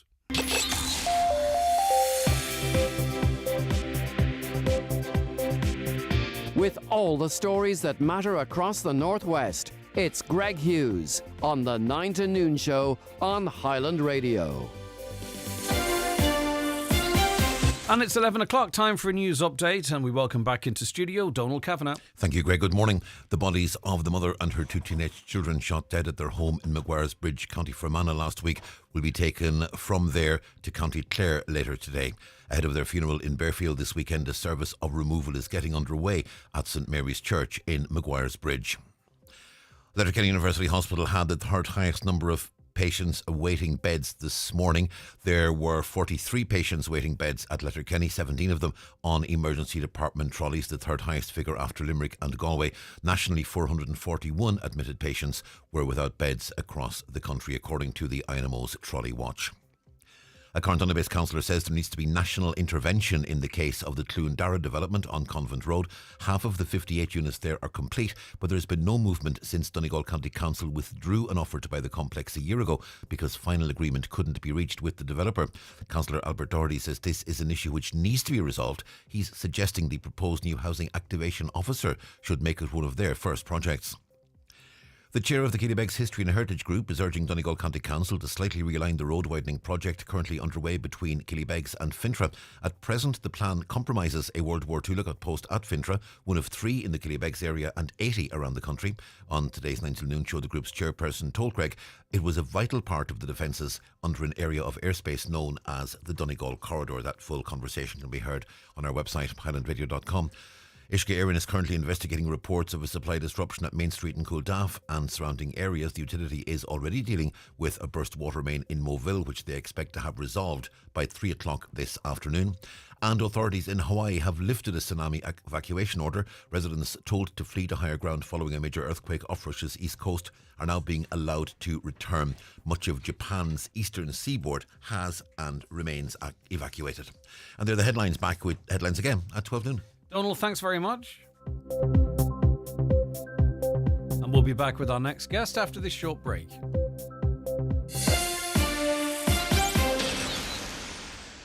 Summer's here! Yay! So it's time to stock up on sun protection at Aldi. There's something for everyone, like Lacora SPF 50 Plus Kids Roll-On at only $3.49. SPF 30 Dry Mist Spray for $3.99. And After Sun with Soothing Aloe Vera at just $2.49. All water resistant and dermatologically tested. So spread the word. And the sun cream while stocks last. Right, let's say good morning now to Louise McSharry, coordinator of the Human Milk Bank and a former breast milk donor. Good morning to you. Good to have you back on the show, Louise. How are you? Thank you, Greg. It's great to be here. Right, now, we all know how vital early nutrition is for our children, and for some of our most vulnerable babies, breast milk is quite simply a lifeline, and it's packed with antibodies, essential nutrients, and everything a tiny body needs to grow strong and healthy, and that's the focus of our Wellness Wednesday today. Louise, are you asking people who are breastfeeding, or if they're a breastfeeding mother with a healthy supply, or perhaps they recently stopped breastfeeding and have some milk stored to that it can go to good use? Absolutely, Greg. A lot of mums find that they may have a good supply of milk when they're breastfeeding their baby, and as you say, when they have ceased breastfeeding, they may have a stock supply. And what we're appealing to mums for is to donate that milk to the only milk bank in Ireland, which is here in Enniskillen. We then donate that milk, we pasteurise that milk and send it out to neonatal units all over the island of Ireland to help neonatal babies get the best start in life. And how important is that donated milk to those babies in the circumstances you described there? It's so important, Greg. Babies really, really prematurely need the best start for their gut, their immune system, their eye and brain development. The research is there over many, many years to just outline the benefits of this early breast milk for these premature babies, and they really depend on this milk to get the best start. What we have in the milk bank here is an analyzer which analyzes the nutritional components of our milk, and then we put that out to the neonatal unit so they know exactly the nutritional content for the babies, and they can tailor that. The dietitians in the neonatal units can then tailor that to each specific baby and their specific needs. So it really is capturing all of their nutritional needs that they need at such an early start. Just when they need it. And it can be the difference between their survival or not, or how well they develop from there on. Just trying to tease out what may be the barriers for people to do this. Knowledge. So we're talking about it now, and people might say, right, I have excess, or I have some stored, or indeed I might continue to express and help other mothers. They might. Is there any element of mums maybe being uncomfortable with their milk being given to another baby, or maybe other mums using donated milk? Is that anything that needs to be overcome? Is there any problem there in people's minds? Not so much in that aspect, Greg. It's probably more the barriers that mums face is maybe having the confidence to be able to donate the milk. And what I would always advise is to always keep a supply for your own baby. And after that, think about the milk bank. And some mums find that they have a good supply, and that's established after maybe a number of months. It doesn't have to be straight away when their baby is so young, but after a few months, maybe when the baby is being weaned onto solids, and that they find maybe their supply is there and the demand from their own baby isn't as high, and then they find themselves with a surplus. So it really goes to good use, as I said, and mums can donate milk up until their baby is 12 months old. So if you think about that time frame of how much milk really could be donated over that time. And the other important thing to note is that any donation is really, really appreciated by the milk bank and used. And so mums think that they have to have a certain amount of milk, and that's not the case. We take very, very small amounts in to the milk bank, and because there is so much demand in Ireland with the neonatal babies, we take the smallest amount, and it's used very, very gratefully. So do you always have a bank of milk available, Louise? You know, I mean, we often sort of say, you know, if we're doing appeals for blood donation, for an example, they would always have blood, but if there was a slowdown in donations, that could be sort of used up very quickly. What's the situation with you guys? I mean, in an ideal world, the same with the blood donations, we would love to have a bank and to have lots and lots of milk. And we always try to keep a stock level, but we do find at particular times of the year, the stock levels do go that little bit lower in that different holiday periods, people are away. And it's important to note with, apologies, it's just... logged me out here. No, we can hear you loud and clear. Don't worry about that. You can hear me, that's great. With holiday periods and with mums maybe season breastfeeding, then we're continually recruiting donors. So when we talk about having a stock level, it's just having enough to go out to the neonatal units, which means continual recruitment of mums as the cycle does end when their baby is 12 months old. So it's just a continual recruitment process of new mums, and then when their babies are 12 months old, that ceases the donation period. So so just a couple of basic questions which might help people make the decision. So mums probably already know, but how do you store your milk, and for how long can you store it? You talked about building up quite a supply over a period of time. So how are mums storing their milk, and how long is it good for? Yeah, so we will send out a screening form and a couple of health questions, and we will send out a lot guidance with that on how to express and store the milk. And the milk can stay in the freezer at home with the mum for a period of 3 months before it reaches our shelves. When it reaches our shelves, we pasteurize the milk and send it off for microbiological testing, and then it has a shelf life of 6 months. So that's when it goes out to the neonatal units. But really over the span of the breastfeeding journey, the mum can donate milk from her supply is established right up to the baby is 12 months old. And is that because of the nutritional value changes after 12 months, is it? Absolutely. It was at one stage up until the baby was 9 months old, and then we did do a trial until the baby was 12 months old, and we found that the nutritional components didn't particularly change in a way that it was going to affect our milk in that way, and our nutritional components were still within the acceptable limits. So we have extended that to 12 months. But yes, certainly after the 12-month mark, the nutritional value of the milk just wouldn't be within the parameters that we need for the neonatal units. So, and all of this will be discussed with mums, of course, but logistically, how is the milk gotten from point A to point B being yourselves? Yeah, so we rely on volunteer blood bankers, and they will meet mums at their nearest hospital.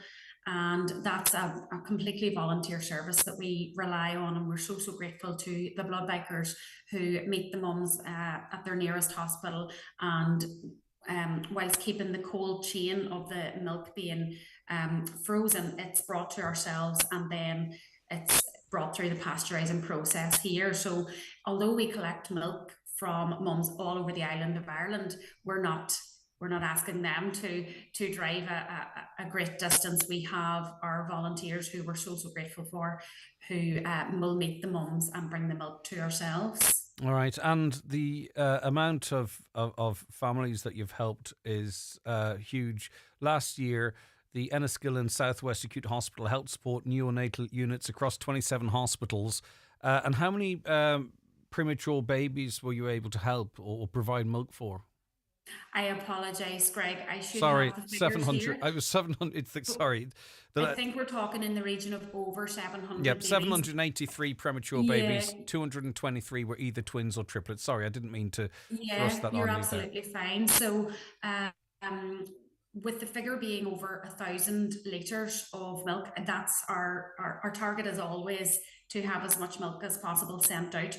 But we do rely on the donors, of course, to bring that milk in, which we're so grateful for. And then it's sent out to all of the units. And it's always a lovely story when you get a mum coming back to us wanting to donate her milk because her baby has benefited from the donor milk, and that's always a lovely story. So that brings it right back to home how precious it is. Okay, we have the contact details here. I'll just in case you had a pen anticipating them, you can call from the Republic 048 686 28333, but give us a call. We have the number, and you know our number off by heart, I'm sure, listeners, or at tmb.swh@westerntrust.hscni.net. That's the email. Again, I suggest that we'll link that on our Facebook pages or give it to you over the phone rather than you try and write all of that down. Louise, I hope this triggers a couple of people, if they can, to assist the brilliant work that you're doing there. It really is amazing.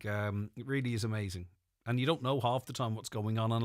And I was aware that the blood bank guys and girls have a big role in this as well. And it really takes a community, doesn't it, at times? It really does. And I think people will be really, really shocked when they hear that this is the only milk bank in Ireland, and it's in little old Enniskillen. And we just work away behind the scenes like little elves, but without our donors.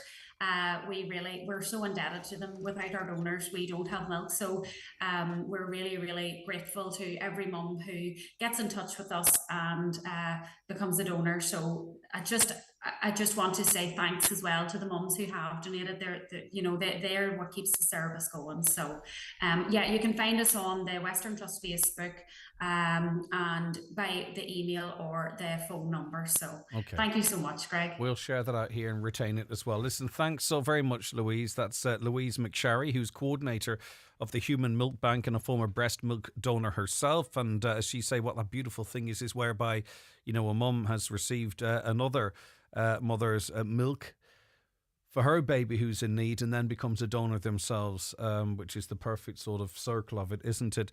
Between all of those donating to the Enniskillen Southwest Acute Hospital Service, they've supported neonatal units across 27 hospitals right across the country. And that life-saving donor milk has helped 783 premature babies, of which 223 were either a twin or a triplet. And just when those babies need that milk is like gold dust, miracle dust, so to speak. All right, if you want those numbers or the email address, give us a call. We're 07491 25000. We say it all of the time. And just ask and we'll pass that info on to you. And often with items like that, you might get a call in the afternoon or 2 or 3 days later. People hear it on a podcast or they didn't hear it directly and heard it from someone else. And generally speaking, we get to gather up a few donors, which is great. Hi, Greg. Can you get a massive shout out to Marty from the V&M podcast, who marries his beautiful wife-to-be Aisling this Friday? Hope they have a lifetime of happiness from the team at the V&M podcast, Vinny, Jason and Mark. P.S. This is a plug for the podcast, which can be got on YouTube and Instagram, more than a shout out to Marty and Aisling. Well, listen, Marty and Aisling, have a wonderful, wonderful day on Friday. The most recent guest on the VMM podcast is our own Brendan Devaney. And he sat down with the boys for a good while. I haven't got a chance to listen to it yet, but Brendan's pretty much an open book, and I'm sure it's going to make for pretty good listening. Prior to that, it was Jason Quigley. I think prior to that, it was me. There might have been one or two in between. I'm not quite sure. But anyway, lads, take a break, or at least have a episode in the bag so that Marty and Aisling can enjoy their nuptials and everything that comes thereafter. All right, check them out, by the way, on YouTube and other platforms as well. They're very active on the likes of Instagram. It's the 9 till noon show with Barry Brown Cars. Driving value with Suzuki's incredible 10-year warranty and 0% finance. Visit Barry Brown Cars in Milford or Donegal Town today. Your journey to 10 years of worry-free motoring starts here. Back to school? Don't worry. Tesco's got you covered with great offers like a 3-pack of polo shirts from €5, plus 25% off all uniforms with your club card. If only figuring out the kids' homework was that easy. Tesco. Every little helps. Available in the majority of larger stores. Offer valid from the 30th of July to the 10th of August. Club card or app required. Big summer sale at Evolve Clothing Lettykenny Retail Park. Hundreds of suits from only €50 and a turn of shirts at half price. Open 7 days. Shop in store or online at evolveclothing.com. When it's gone, it's gone. With 75 years' experience under our belt, Fleetwood Paints understands the demands on Irish homes more than most. Handcrafted in County Cavan, our family-owned business has created paints that understand Irish weather. Fleetwood Weatherclad paint offers triple lock protection and 18-year durability that defends against UV, algae and Ireland's toughest weather conditions, keeping Irish homes beautiful while supporting local jobs. Fleetwood Weatherclad, Ireland's ultimate exterior paint. Visit fleetwood.ie or your local paint stockist today. Plan something new at the start of the year? Well, who hasn't? Now's your second chance with the 252 registrations at iMotors.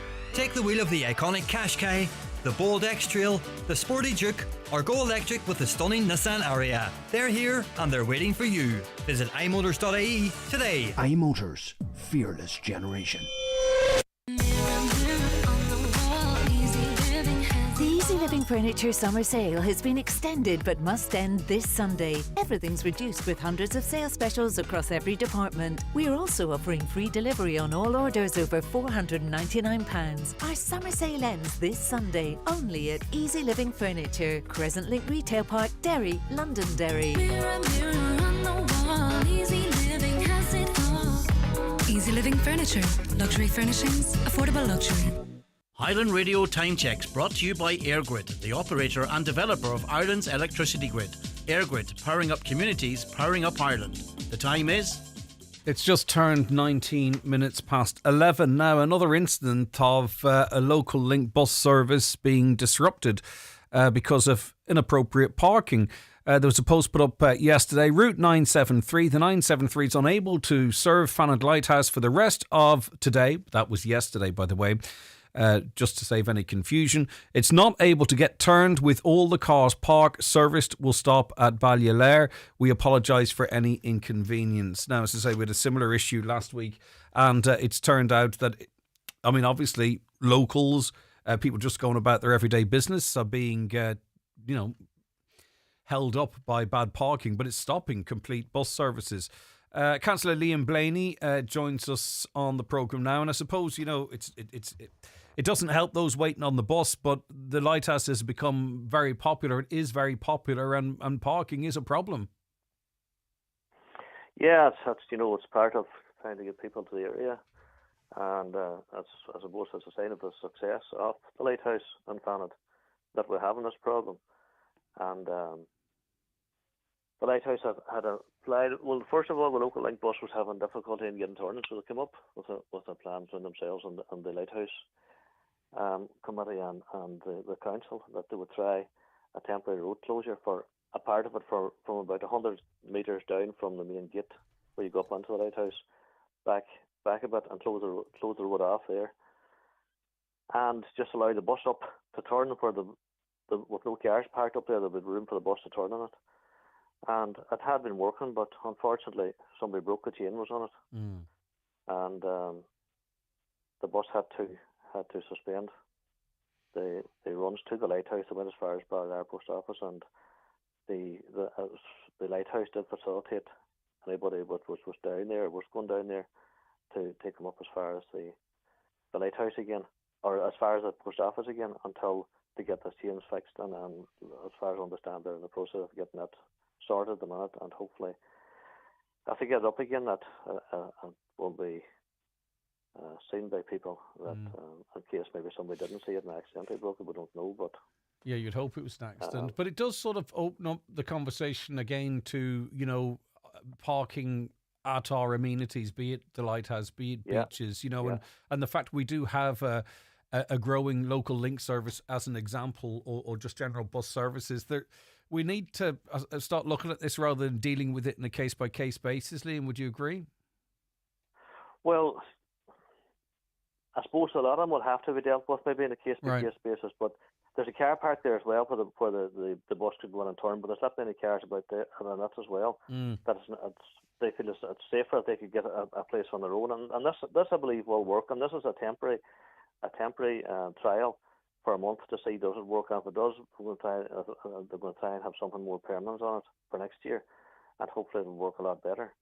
But you have to try these things out first of all to see how do they work and this did seem to be working okay, although it was only a month of it for the month, but it's up for 20th of August that they have a road closure, so hopefully get it up and sorted and that people will adhere to it and allow the access of buses and the turn of buses and leave it safer for people that's visiting the centres or the lighthouse as well, whenever they're down there, that they don't have to fear about their children being any danger because of bus turning manoeuvres near to where they're at. What feedback are you getting from those in the tourism sector, Liam, in the area about how this year's holding up and the hopes for, broad shoulders of the summer season? Well, I suppose the weather up and mixed batch. Only it has been fairly warm all the time, and the feedback I was getting earlier on was quiet. But it seems to be getting busy this last couple of weeks, and as you say, the shoulder of the season now is going to be an important one. Hopefully the weather will improve again for the month of August and September, and it will keep attracting people to the area and to come out and to visit amenities like this.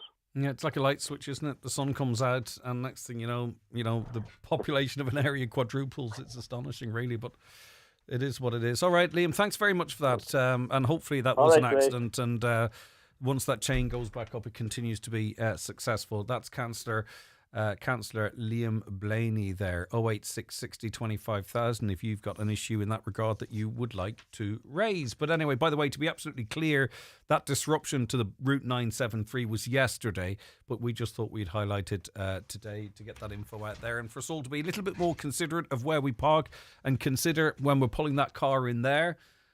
Is that obstructing a bus getting past? Well, we'd hope not. Madeleine Delaney is Chief Executive of the Charities Regulator, and Madeleine joins us now. Good morning to you. Thanks for your time. Good morning, Greg. We're speaking off the back of a new report that shows 500 concerns were raised about registered Irish charities last year, marking a decrease on the number of concerns raised in 2023. People still know the regulator is there, right? So and they know how to report, I would hope, for the most part. So we can take this as it appears to be good news anytime there is a reduction, I presume.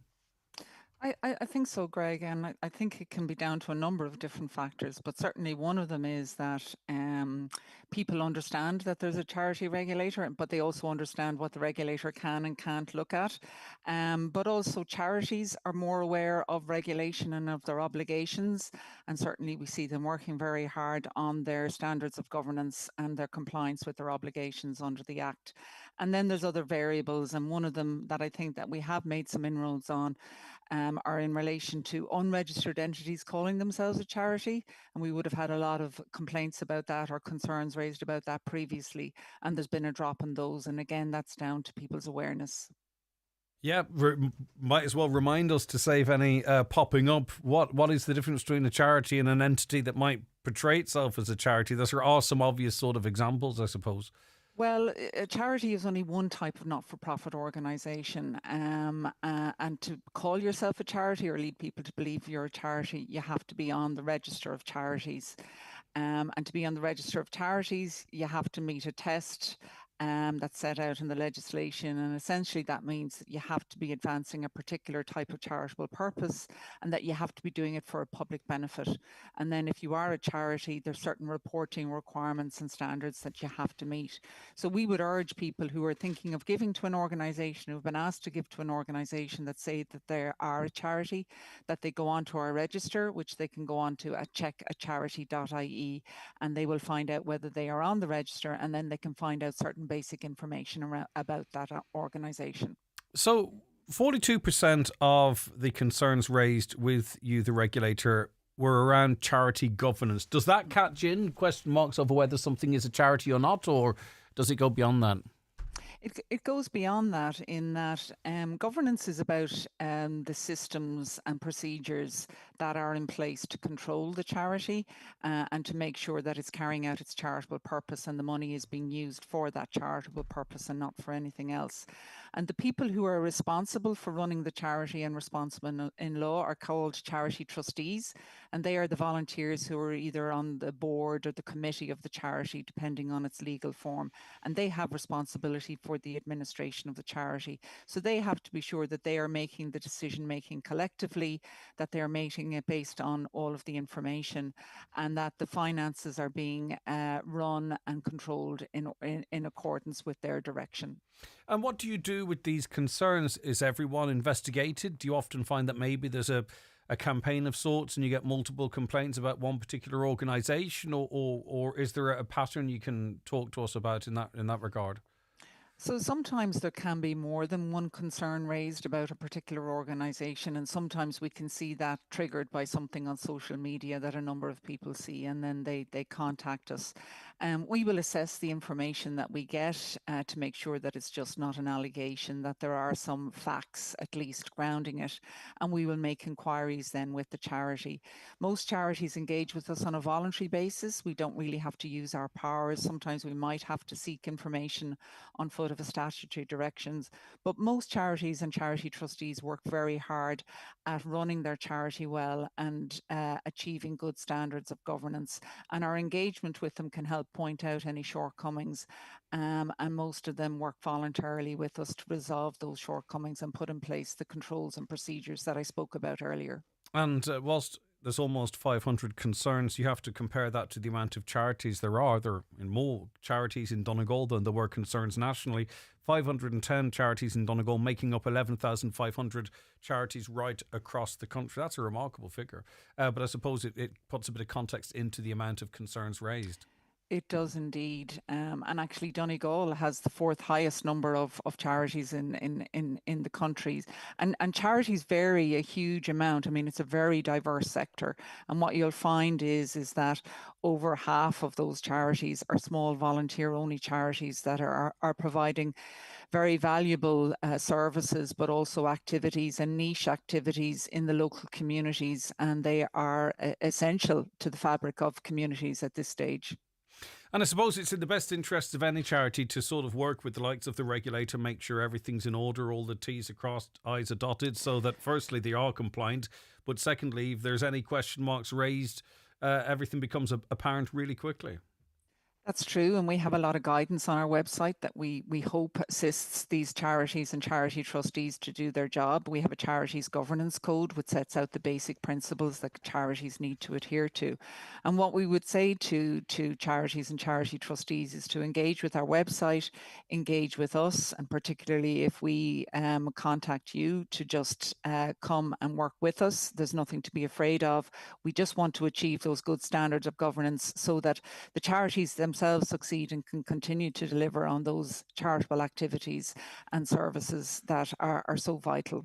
Is it easy finally for you to give us an outline of what kind of actions were taken, if any, over the course of last year, or a suitable time frame?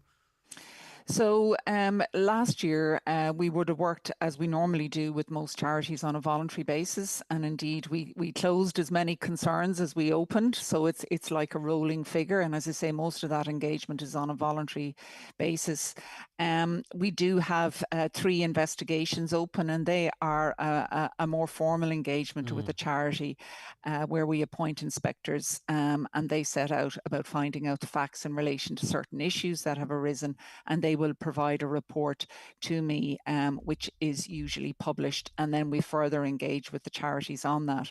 We have had a particular issue, unfortunately, in relation to a very basic obligation on charities, which is to file an annual report with us, and that gives some information on charities' finances and activities for the previous 12 months. And when people go on the register at checkacharity.ie, they can see those details about the charity.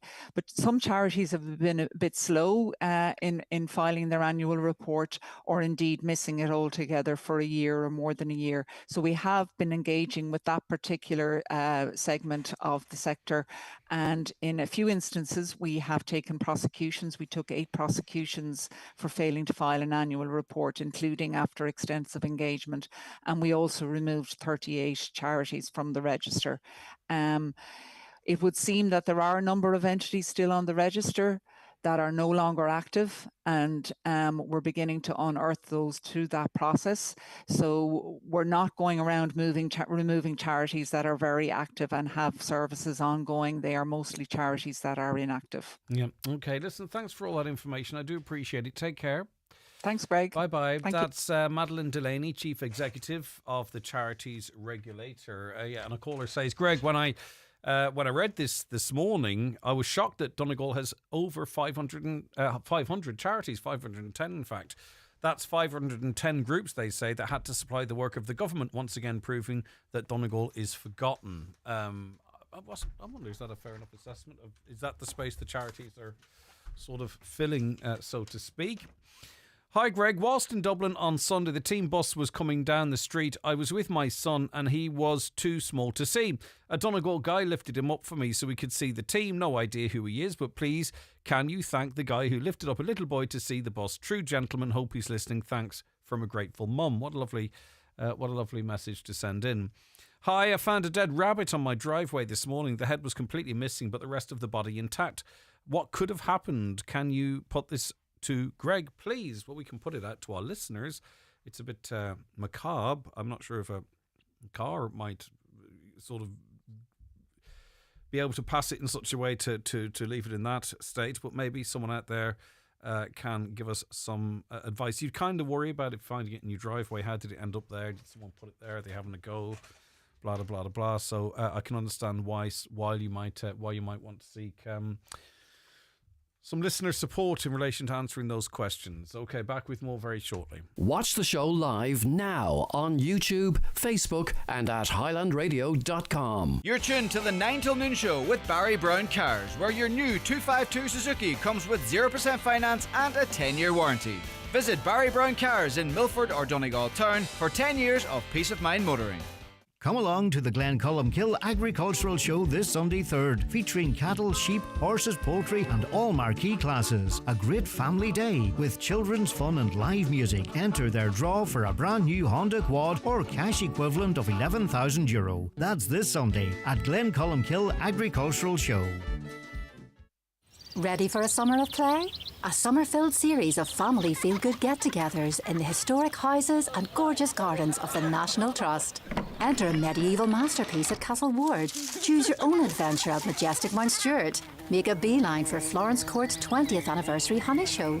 Enjoy lazy lawn games at Rowallan Garden. Take a beautiful boat trip on Blackwater River at the Argery.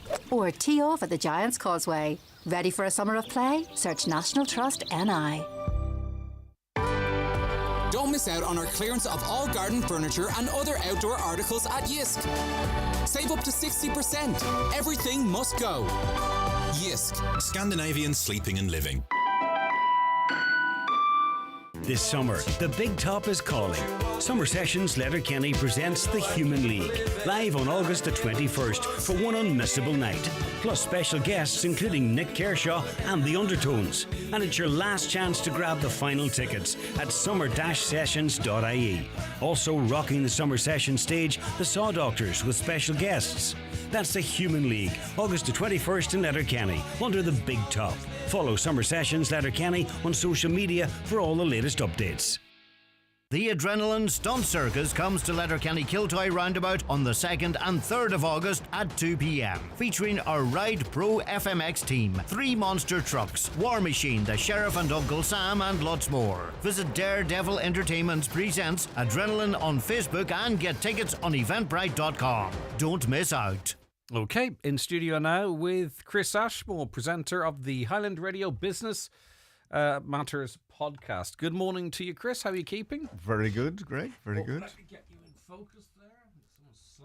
Good to see you. Right, okay. Before we talk about the podcast, which is live really soon, if not now, let's get some news. ISME, the Small and Medium Enterprise Association, a new mentoring program from them. What's this about, Chris? Yes, well, this is a program that Donegal, its members in Donegal can avail of. It's worth around €2,000, and participants will receive either 2 full days or a number of half days of mentoring with experienced business advisors covering a wide range of topics, and it's all under I suppose that the theme it's called stages, so it's survive, thrive, accelerate, grow, export and scale, and the fact that it's free, it may well be of interest to some businesses out there, so contact ISME if you want to engage in that. All right, fuel prices for motorists, any good news on the horizon? Well, at least insofar as prices have steadied, the latest AA monthly fuel price survey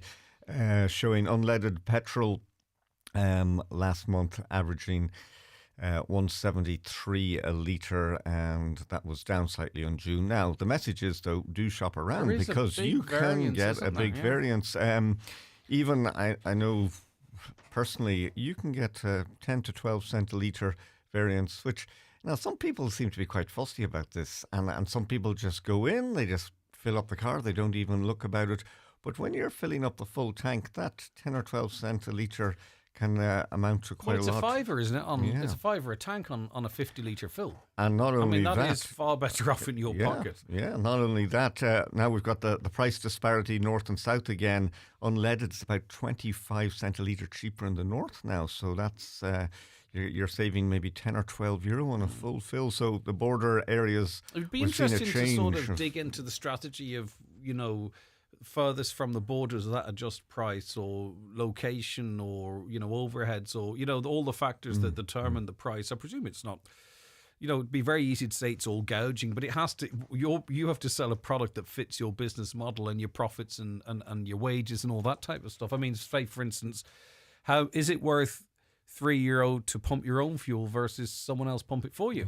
And then years ago, filling stations were purely just filling stations, whereas now they're all shops. And of course, the margins in fuel can be so low, but it's getting you to go into the shop, and then that's where they make the money. Or in the deli. And just on that, on the fuel prices, the EV charging.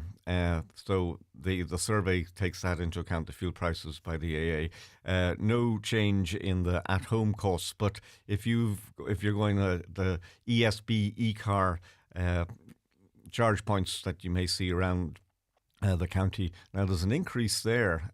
They're going up from 59 cent a kilowatt hour to 66 cents, so that's a 7 cent. So not insignificant. And do we know what a kilowatt might equate to, Chris? Don't want to put you on the spot. No, I don't know that. If I had an electric car, maybe I would know that instantly. As I would too. I wouldn't have had to ask. Indeed.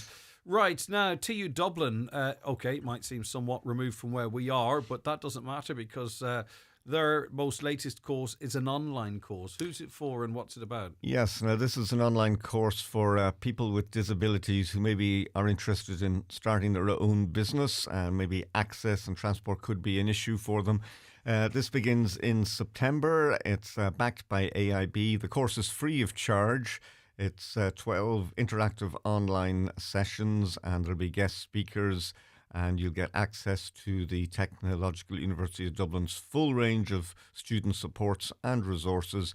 Applications are open, but they must be submitted by this Thursday, and there's only 20 places available initially. But there's a possibility if this takes off, it'll be something that we'll see more of again. So good initiative. Okay, good stuff. Any notes for our diary? Just a couple of things. Obviously, August a quiet enough month, but if you want to think ahead a bit, there's a Start Your Own Business programme beginning on the 2nd of September, when we'll be getting back into that sort of autumn routine. That'll be over 8 weeks, just €25 through your local enterprise office.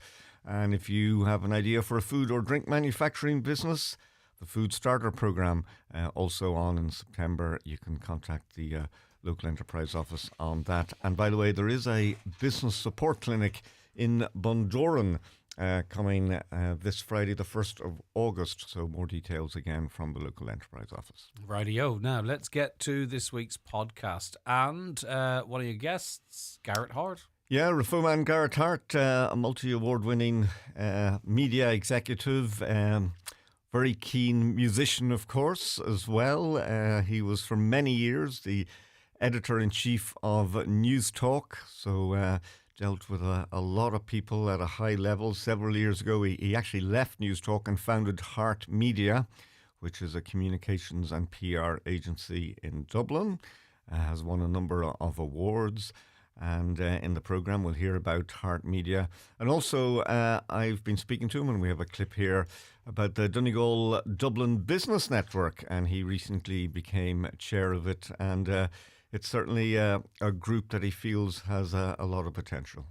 The Donegal Dublin Business Network was set up in 2017 and was the brainchild of two Letterkenny natives, Paul Doyle and Sally Ann Sherry, who were sort of the spearheads of bringing together. And really it's about building connections between Donegal people in Dublin and those back home. So whether that's a business owner in the capital, professionals, or indeed graduates or apprenticeships, people taking apprenticeships in Dublin and starting out their career here, that we provide a platform for networking, mentoring, doing business together, and I suppose celebrating Donegal business success as well. And it opened up opportunities for Donegal business people and professionals to maintain those ties with home and create opportunities between the county and Donegal folk in Dublin. Yeah, an interesting guy. He was involved in sort of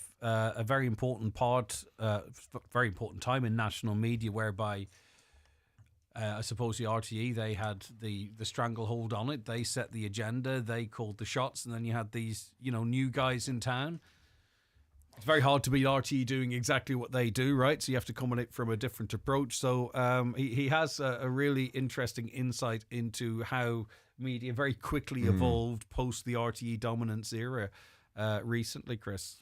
Yeah, and he would have obviously worked very closely with the likes of Pat Kenny and Ivan Yates and a lot of the presenters there, and Andrea Gilligan, and a great overview of, as you say, how the whole thing works and what makes the news and how it gets to make the news.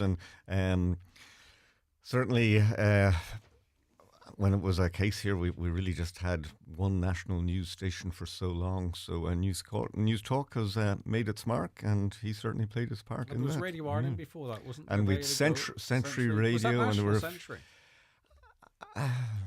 I really can't Definitely remember. Radio Ireland was. Century didn't last very long. No, maybe a year. Yeah, or so. and it sort of News Talk got the formula that meant they compete, because obviously, for the most part, they're relying solely on advertising. All right, interesting conversations as always, Chris. We really appreciate it. Your podcast is available right about now on our website, highlandradio.com, and it's scheduled for broadcast 2 on Sunday. Sunday after the 6 o'clock. Did it go out last Sunday?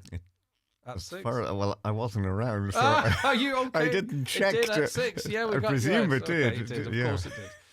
Caroline knows the answer to every question. You were away. Okay, did you have a nice wee break? Great, absolutely, super. Chris, thanks so very much for your time. Thanks for calling in. That's Chris Ashmore. The Business Matters podcast is available for you right now on our website, highlandradio.com.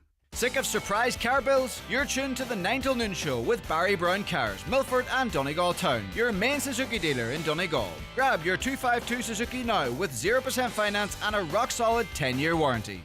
A public service announcement from Donegal County Council. Donegal County Council are delighted to announce that the Lough Foyle ferry service linking Greencastle and McGilligan and the Swilly ferry service linking Bungrana and Rathmullen is now operational. Both ferries operate 7 days a week.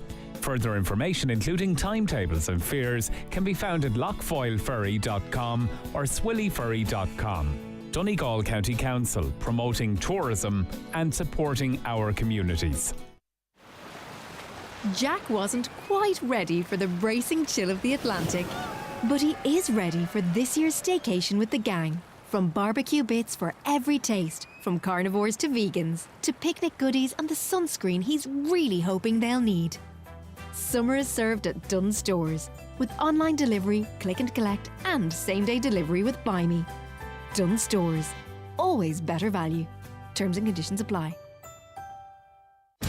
Oakfest 2025 returns to Oakfield Park this September 6th and 7th. 2 days, 2 stages, 1 unforgettable weekend. Enjoy live music, incredible food and drink, and glamping under the stars, all in one of Ireland's most spectacular settings. Saturday, live and original, featuring Wet Wet Wet, Boney M, Racy, and the Whistling Donkeys. Sunday, Legends Reimagined, with tribute performances to the Eagles, Blondie, Springsteen, and more. Tickets are going fast. Get yours now at oakfieldpark.com.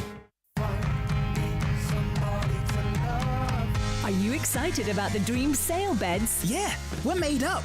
I bet you are. This week, get 20% off all bed frames and divans when bought with a mattress. But hurry, offer ends Tuesday. Wow! Dreams. Love your bed.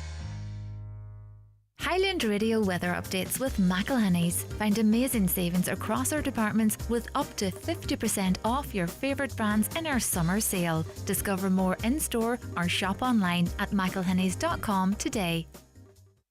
Right, let's have a look at that weather forecast for you. It was on my screen but dropped off. Yes, today will be cloudy with scattered patches of light rain, drizzle and mist. A few sunny spells will develop later. Highest temperatures of 18 to 21 degrees. 18 to 21 degrees. 086 60 25 000 is the WhatsApp and text number, of course, or give us a call on 074 91 25,000. A caller says the dead rabbit is probably down to a mink attack. A mink completely decapitates an animal when it kills it. Yeah, okay, well, that would make more sense and would be a more in line with nature explanation. Okay. No luck with that, Caroline, just at the moment. So let me see. The censorship all over is absolutely mad, says the listener. It's not just adult material getting hit in these sweeping bans. For example, in the UK, all speak about Gaza now requires a photo ID. Threads about dealing with bullying are getting blocked. Information on LGBTQ issues getting age restricted. None of this crack is about protecting children. It's a false flag to exert more control over the population.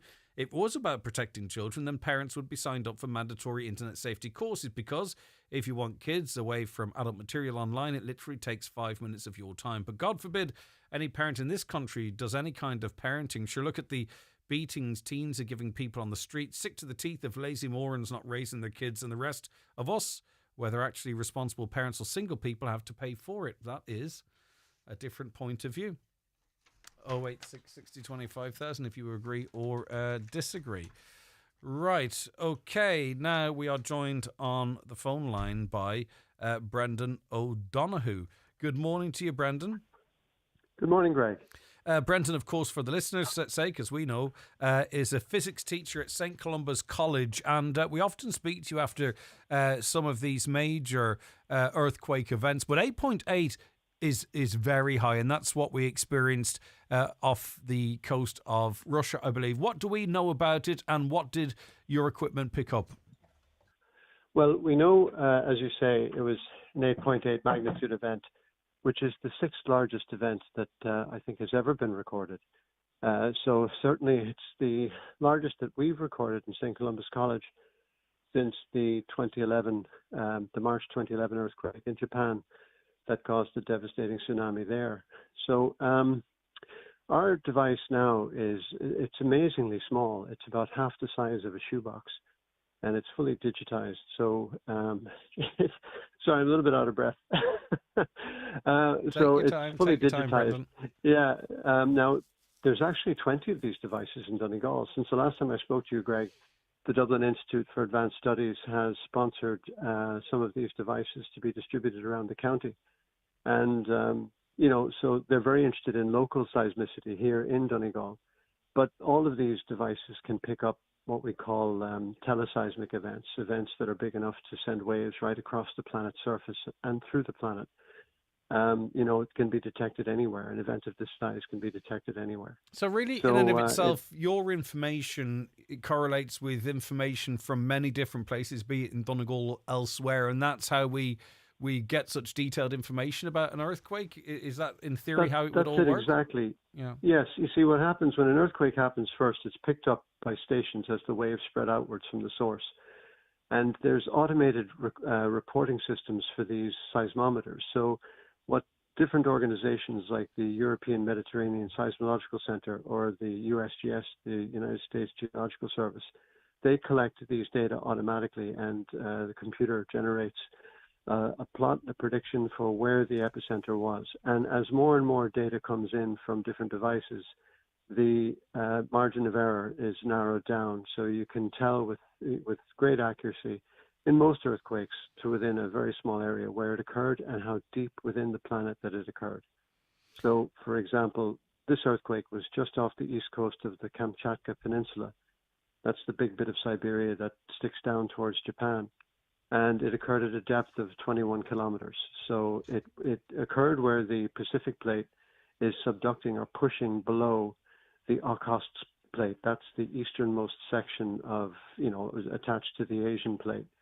And so this is an area of very large earthquakes, traditionally, or historically, I should say. So, it would be just south of here where the Pacific plate subducted beneath the Asian plate that caused the 2011 event. So this region is noted for creating very large earthquakes. And could we say that we're lucky that this happened where it did happen? Because I presume an 8.8 in a marginally or heavy populated area would have the potential for mass devastation. It certainly would. 8.8 that close to land would be devastating, but Kamchatka seems to be very, very, very sparsely populated. And the Aleutian Islands from Alaska are very close by, and again, they are very sparsely inhabited. Now, straight away, there were tsunami warnings issued by the Pacific Tsunami Warning Center. And, there's links online that I went looking at this morning for the Hawaiian Islands and for the northwest coast of the United States, continental United States, looking at the sea levels. And you can actually see the wave height recorders giving the data as the sea level rises and falls with the tsunami being generated by this event. So, this morning when I last looked, the first tsunami waves had reached San Francisco Bay, but the tsunami height was less than the tidal oscillation there today anyway. So you might not even have noticed if you were there. But, but of course the detectors can show these spikes and show how the waves spread out all around the Pacific Basin. Yeah. I don't want to rake over old ground with you because we have spoken to you about this in the past, but how does something half the size of a shoebox in Ballabafay determine the difference between an earthquake thousands of miles away and other background noise potentially, Brandon? Well, it's like a fingerprint, and each wave type, a different type of event, produces a different, if you like, family of waves. And an earthquake of this size produces 4 distinct wave sets. So when you can see those different types of wave arriving at your device, you know exactly what's happened. But it looks different on screen from a quarry blast, or if you like, from a truck passing outside the school hitting a pothole. We record all of those events. So, but they all have their own distinct waveforms. And of course, the big one here is just the sheer size and duration of the waves. I mean, the ground here was shaking for over 8 hours, and that's here. Wow. So you can imagine how interconnected the world is when we have an event of that size. And the ground here would be moving, maybe for a big event like this, over a centimeter back and forth. On the other side of the earth, but it's on such a slow cycle that you wouldn't notice it. And that's why it's not damaging when you get further and further from the event. There's just not enough energy. The ground's not shaking quick enough. Obviously, or far enough. We're in the summer holidays now, but I'd imagine this over the years has been a great way in real terms to engage with students, Brendan, because it's fascinating. It's just fascinating that you could have something here that can, give useful information about an international news event happening so far away, notwithstanding, obviously, when it's a tragedy and all that side of it as well. But it must be really engaging for the students. It is, actually. And it's something that, I've been doing it now for over 15 years. And repeatedly, when events like this happen, students will look at the notice board and they'll come and ask me questions about it. And I post the data up in the notice board in my room, and we post it on the school Facebook page, and you get a lot of interest from students and from parents, and indeed from local media, as you know. So it's good for the school, and it's great for the students' curiosity to know how these things actually work. And Right. if you like, to emphasize our interconnectedness. Brilliant stuff. Okay, thanks very much for that. Unless there's anything I should have asked that I didn't, Brendan, or have we touched on all the most interesting elements of this? Hopefully, well, the local thing, really, the real interest is the fact that there are these 20 seismometers now in Donegal. So the next Donegal event will be very interesting We'll because get very there'll good be data reams on of that, data won't for we? hopefully. Yeah. That's Okay. the big thing. All right, thanks very much Great. for that, Brendan. Take care of yourself. Thank you. All right, bye-bye. That's Thank you. Brendan O'Donoghue, who is a physics teacher at St. Columba's College in Ballybofey. Astonishing. For 8 hours, they were. He said they were. It was registering on their equipment, a digital piece of equipment, less the size of a shoebox, but because of the fingerprint of an earthquake, they're able to distinguish it from, as he mentioned himself, someone going over a pothole or this, that, or that. It's really quite fascinating, and it will be very interesting when we do have the next earthquake in Donegal, be it under Mount Errigal or some way out to sea. We'll get really, really good information about its location, depth, etc. And hopefully Brendan will be there to help us work it all out. It was all very interesting indeed. Okay, and that's still an emerging story. We don't know necessarily the ins and outs of all of it. I hope no one is seriously injured, and thankfully there's better reporting mechanisms now for tsunamis and what have you, so people get to safety as soon as is possible. A caller says, was great to hear that somebody at long last asking why all these lovely houses are still empty, so many waiting on them, where to be allocated after Christmas last year. Thanks, Albert, for bringing it up. I believe those are the houses in Carndonagh, I'm sure. I had to travel to Longford last week and noticed that in counties Leitrim and Longford, the sides of the roads were cut and the hedges breasted, I think that it's called. Question, why is the same not done in Donegal? All back roads are narrowed down with overgrown bracken, grass and briars. Interesting observation. We'll try and dig into that a little bit further. Stay tuned. John Breslin's up next around the Northwest, and then David James is live from the Merry from Dunlow Festival with a remarkable lineup of guests. But we're back